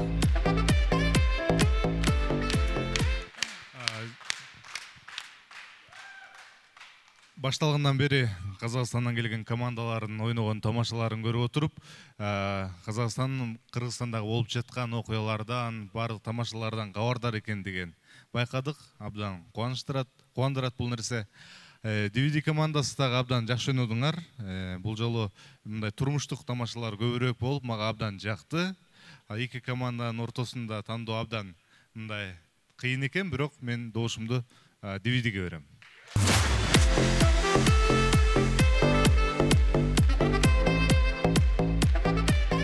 Марат Тағаев, чоң рахмат сізге. Есеп 4-0, кезек Самат Эркинбеков. Негізілі тандоо өтө оор болып тұрады. Анткени эки тең аябай күчтүү команда экен. Ошон үчүн DVD сонун ойнодуңар. Жакшы болду. Казалы командасынын 6-чы приколун биз кыргыз эли бардыгыбыз күткөнбүз. Биз дагы ошол шуткаларыңар аябай жакшы болду. Кийинки шутка 5-чы прикол аябай сонун дегенчи. Ошолор жакты аябай. Анан мен бул добушту Казалы командасына берем. Коноктор кош келдиңер. 4-1.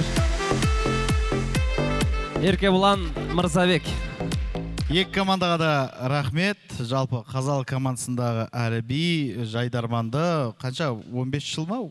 15 жылдай ойнады.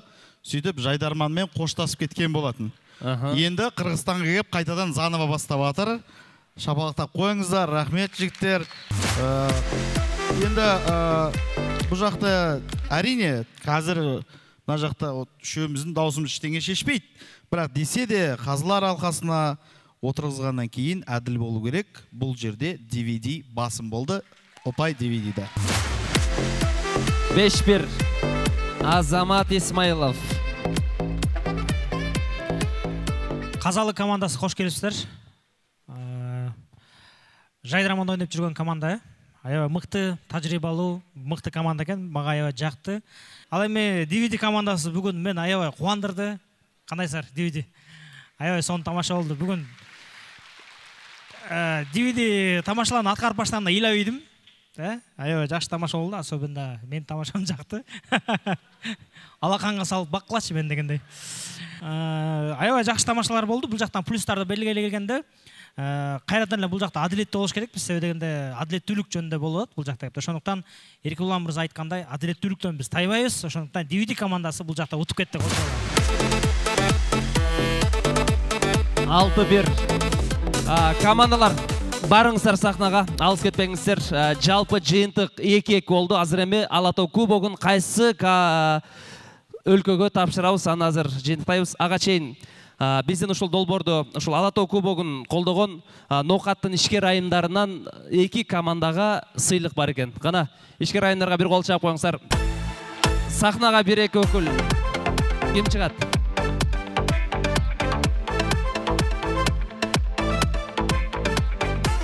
Бул жакта келатат, кол чаап туруңуздар.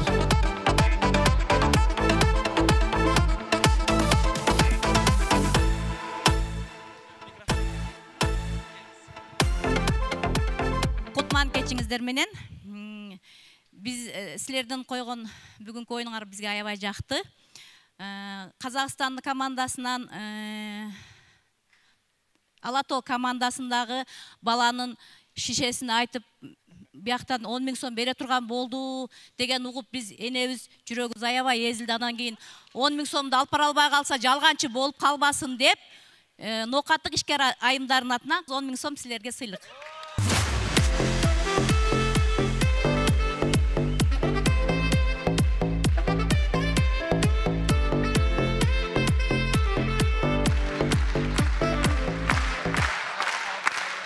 Ошондой эле бул оюнда ошол казак балдарга берип, анан бизи кыргыздарды унутуп калбасын деп, Оштун DVD командасы 10 000 сом.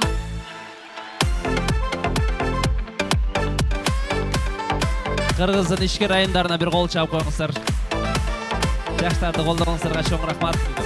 Азамат, оюн тууралуу жалпы жыйынтыгыңыз. Жыйынтыгында бүгүнкү оюн аябай жакшы болду, чындап. Мындай тең таймалашып келатты да.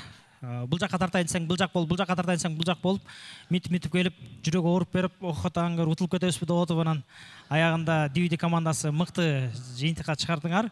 Бирок чындыгында бұл талаштан тақтық жаралат дейт эмес пе? Атандаштык эгерде таза болсо, анда адамдар курчуйт. Казак, өзбек, түрк бир туугандар, түрк улутундагы инсандар, мамлекеттер ортосундагы бекемдик күчөй берсин. Чоң рахмат. Азамат Исмайлов. Рахмат. Эркебулан Мырзабек, бүгүнкү ойын тууралуу жалпы оюңуз. Рахмет, жалпы ойын ұнады. Мен шынымен басында келген кезде бұл қалай болады екен дедім. Біз мысалы қырғызша түсінбейміз, біздің бауырларымыз қазақша түсінбейді деп ойладым. Сөйтсем жоқ, барлығы түсінікті, күлкілі, кәдімгідей ішінде интригасы бар. Кейбір жерінде кідіріп те қалдық, кімге береміз деп. Жалпы өте керемет ойын болды. Командалар сіздерге көп, осындай дайындықпен келгендеріңізге көп рахмет. Жалпы бұл ойынды жалпы Алатау кубогы өзіңіз айтып жатсыз. Құдай қаласа дәстүрге айналып кетсе, біз сіздерге келіп, сіздер керісінше бізге қонаққа келіп, солай жылда өткізіп тұрсақ өте керемет жоба екен. Бұл енді сайыс емес, бұл достардың кездесуі деп білейік. Бұның барлығы ең бастысы мына көрермендердің көңілі үшін. Рахмет. Рахмат. Эркебулан Мырзабек, Қырғызстанға қош келіпсіз. Көріп тұрғанымызға аябай қуаныштамыз. Кезек Самат Эргенбеков. Рахмат. Ойын жалпысынан жақсы болды. Мен ойым айтқы шақты. Негізі Азамат қазір 10 000 сом беріп қойыш мындай эле. Анткени Разбой киносу азыр любой кинотеатрда аншлаг болуп атат. Мен ойымча Қазақстаннан 4 команда келді ғой. Ар бирине 10 000 сомдон бер. Үчөөнө бер дагы, бир 10 000 сомду мага бер, мен Акпен бирге командасына өзүм алып барып берейин. Кыздаргачы. Саламатсызбы. Аркада бияк шеф отурган экен да. Билбей, унутуп калып атпаймынбы. Ойын жакшы болду, аябай жакшы болду. Негизи биз буга чейин кичинекей кезде угуп жүрөбүз. Казак менен кыргызда айтыш болду деп, мындай бири-бирине айтыш, акындар бири-бири менен айтышып келген. Бирок кээ бир учурда кичине интригалар болуп кеткен да, Казакстанга бардык, бизди мынтип койду, Кыргызстанга келди, биз мынтип койду, анан тартып койду, тинтип койду депчи. Вот реально, Көкбөрү боюнча дагы тоже интригалар болуп келет го. Көкбөрү мынтти, тигинти, жана биз тамашада эметкенде биз силерди сыйлаганбыз, анан силер мындай болбой калды деген, вот ошондой болуп келет го. Менде сунушта просто сөзүм өтөбү, мынча баарыңарга өтпөйбү, билбейм, просто да. Сунушта эмичи, давайте биз мындай башкача неме баштайбыз, мындай жаңы КВНовский мындай тамаша менен жакшы нерсе баштайбыз. Вот мунусунда биз казактарга берели. Биз барганда казактар өлүп кетейин бергиле деп айткыла, главныйчы. Кийин биз барганда эркекче бересиңер дейди. Тамаша. Менде ушундай да, просто сунуш да, Сунуш мыкты, албетте кабыл алабыз. Рахмат, да 10 секунд кош койсоңуздар. Командалар, азаматсыздар, Келечек командасы, Жуалы командасы, Алатау Сил командасы, вообще супер, Торнадо командасы, силер де билебиз, абдан жакшы ойноп келатасыңар, мыкты. Силерде актерский чеберчилик абдан жакшы, особенно капитан командаңарда. Буюрса кинолордон күтөбүз. Фильмдерден күтөбүз. Фильмдерден күтөбүз деп алыпмын го өзүнчө. Бирок тартылсаң аябай сон жарашат. Акыл Карачач командасы, молодцы. Ак менен бирге командасы. Молодцы, силер дагы. Казалы командасы өтө сонун энергетика болду. Сиздин оюнуңуз айрыкча аябай жакты. Шунчалык прям чындап эле биз ошо аз айткандай балалык кезге барып кеттик да. DVD командасы, силер дагы бир өзгөчө состав чогулуп, бир жакшы оюн көргөзүп баштапсыңар. Мурдатан эле жакшы ойноп келесиңер. Азаматсыңар, силерге ийгилик. Жалпысынан мага оюн жакты. Чоң рахмат чакырганыңыздарга. Чоң рахмат. Самат Эргенбеков. Кийинки кезек Кыргыз Республикасынын Маданият, маалымат, спорт жана жаштар саясаты министрлигинин жаштар саясаты боюнча орун басары Тагаев Марат мырза. Кезексте. Биринчиден бүгүнкү катышкан командаларды куттуктайм. Абдан жакшы болду.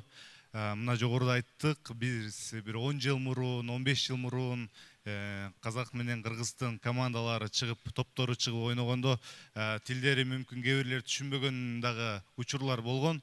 бирок биз азыр мына интернет заманына кирип бири-бирибизди Instagram болобу, кайсы тармактан YouTube болобу көрүп, бири-бирибиздин берүүлөрүбүздү көбүрөөк тыңдап, бизде мындай тилдин барьери такыр эле калбагандыгын бүгүнкү жарышта көрүп отурабыз. Биз кыргызча болобу, сиздер кыргызча болобу, биз казакча болобу, бир тилде сүйлөгөндөй эле, бир тилди уккандай эле түшүнүп калыппыз. Мундагы мындан ары тереңдете бериш керек. Эки элдин бириктирген көп нерсе бар. Биз тилибиз да бир, динибиз да бир, дилибиз да бир, базарыбыз да бир, мазарыбыз да бир. Андыктан кыргыз, казак достугу жашай берсин. Ага орток болгон сиздей маданият ишмерлери, маданият адамдары, анан көңүлдүү жигиттер, кыздар көбүрөөк болсун. Анан албетте мен карап отуруп, эки тарап тең мына 2-2 болуп калыптыр. Мен абдан суктандым. Чындыгында эле кыргыз казак достугу ошондой. Бирок конкурстай болуш керек. Баягы менин оюмча баягы жөн эле биринчисин казактарды сыйлап коелу, анан казактар бизди сыйлап койсун эмес, мындай татыктуулар утуш керек. Менин оюмча бул жерде Ала Тоо деген команда гендердик балансты да сактап командасына кыздарды ала жүрөт экен. Рахмат. Тагаев Марат мырза, чоң рахмат. Нурболхан Шарапов. Рахмет баршаңызга. Керемет сонун оюн болду. Барша командаларга өтө әдемі дайындықпен келгенсіздер. Енді әр команда өзінің жеңімпазын, әр жұп өзінің жеңімпазын анықтады ғой. Ала Тоо кубогын кім алса да, немесе қай ел алса да, ең бастысы бүгін достықтың ойыны болды. Ең бастысы осында келген көрермендерге өте керемет көңіл-күй сыйладыңыздар. Сол үшін сіздерге чоң рахмат. Баршаңызға, барша қырғыз елі сіздерге чоң рахмат. Осындай достық меймандықтарыңыз үшін көп рахмет. Өте керемет ойын болды. Сізге чоң рахмат. Рахмат. Көріп тұрғаныңызға бағыштабыз. Қанат Әлжапаров. Көп рахмет сізге. Красавчик. Бүгінгі мынандай мемлекеттің беріп атқан төсбелгіңіз құтты болсын. Еңбегіңізді елеп беріп атыр. Қалай Батыр ана деді ма десең? Батыр ана дейтін бізде просто. Рахмет Қыдеке. Осы ұйымдастырып атқан өзіңіз және Есен аға, сіздерге көп рахмет. Әдемі ұйымдастырып атыр. Енді давай қырғызға бер жүрек, немесе қазаққа бер жүрек демей, енді білмеймін, бәрі не ақша беріп атқан апалар шешсін десең да. Рахмет, ойын өте әдемі болды. Ең бастысы көрермен сіздерге рахмет. Аман болыңыздар. Қанат Әлжапаров, чоң рахмат. Кезек Қаниет Жырғалбеков, сізде. Ушул эки элдин ортосунда, казак-кыргыздын ортосунда ушул талаш болсо, бир гана ушул тамашада болсун, күлкүдө болсун, ал эми ортобузда ар дайым ынтымак болсун. Жалпы командалар, Казакстандан келген коноктор, жалпыңыздарга терең ыраазычылык. Рахмат. Сауырдын төбөсү аралды бир аз сауырластар, жыйынтык чыгып калды. Азамат Исмаиловтан бир эки сөз. Қазақстандан келген 4 командаға 10 000 сомнан 40 000 сом беріп қойылу. Ал эми бізде Қырғызда, Қазақта жаш сөз бар. Ар бир кылган жакшылыгың эки эсе кайтып келет дегенчи. Ошондон биздин Қырғыз командаларга Қазақстандан калсартуу эки эселеп жакшылык айтабы деген ой турат да эмнегедир. Ошондон рахмат.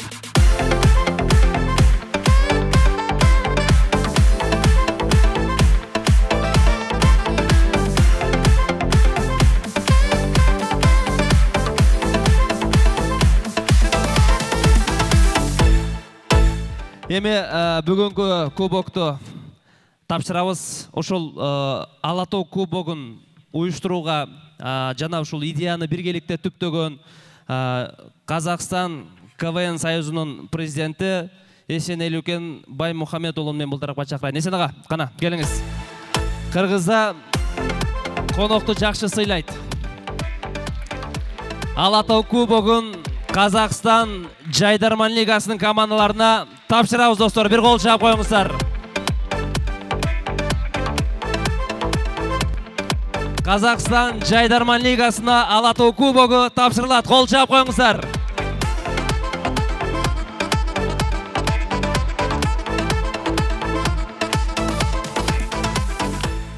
Өте керемет ойын болды. Жастар, шығармашыл жастар, біз енді мүмкін бүгінгі күн тарихта қалады ертең. Бір жақсы көңіл күй болды. Енді кубокта тұрған ештеңе жоқ. Мүмкін көңіл шығар. Бұл жерде бір сайысқа түсіп, көкбөрі сияқты анда-мында шапқылаған емес, бұл жерде шынымен бір сағынып келген қазақ бауырларының сыйы деп қабылдаңыздар. Біз қырғыз бір туғандардан сол ерекше құрметті сезіндік. Сондықтан көп рахмет ықыластарыңызға. Негізі бүгін достық жеңді. Рахмет.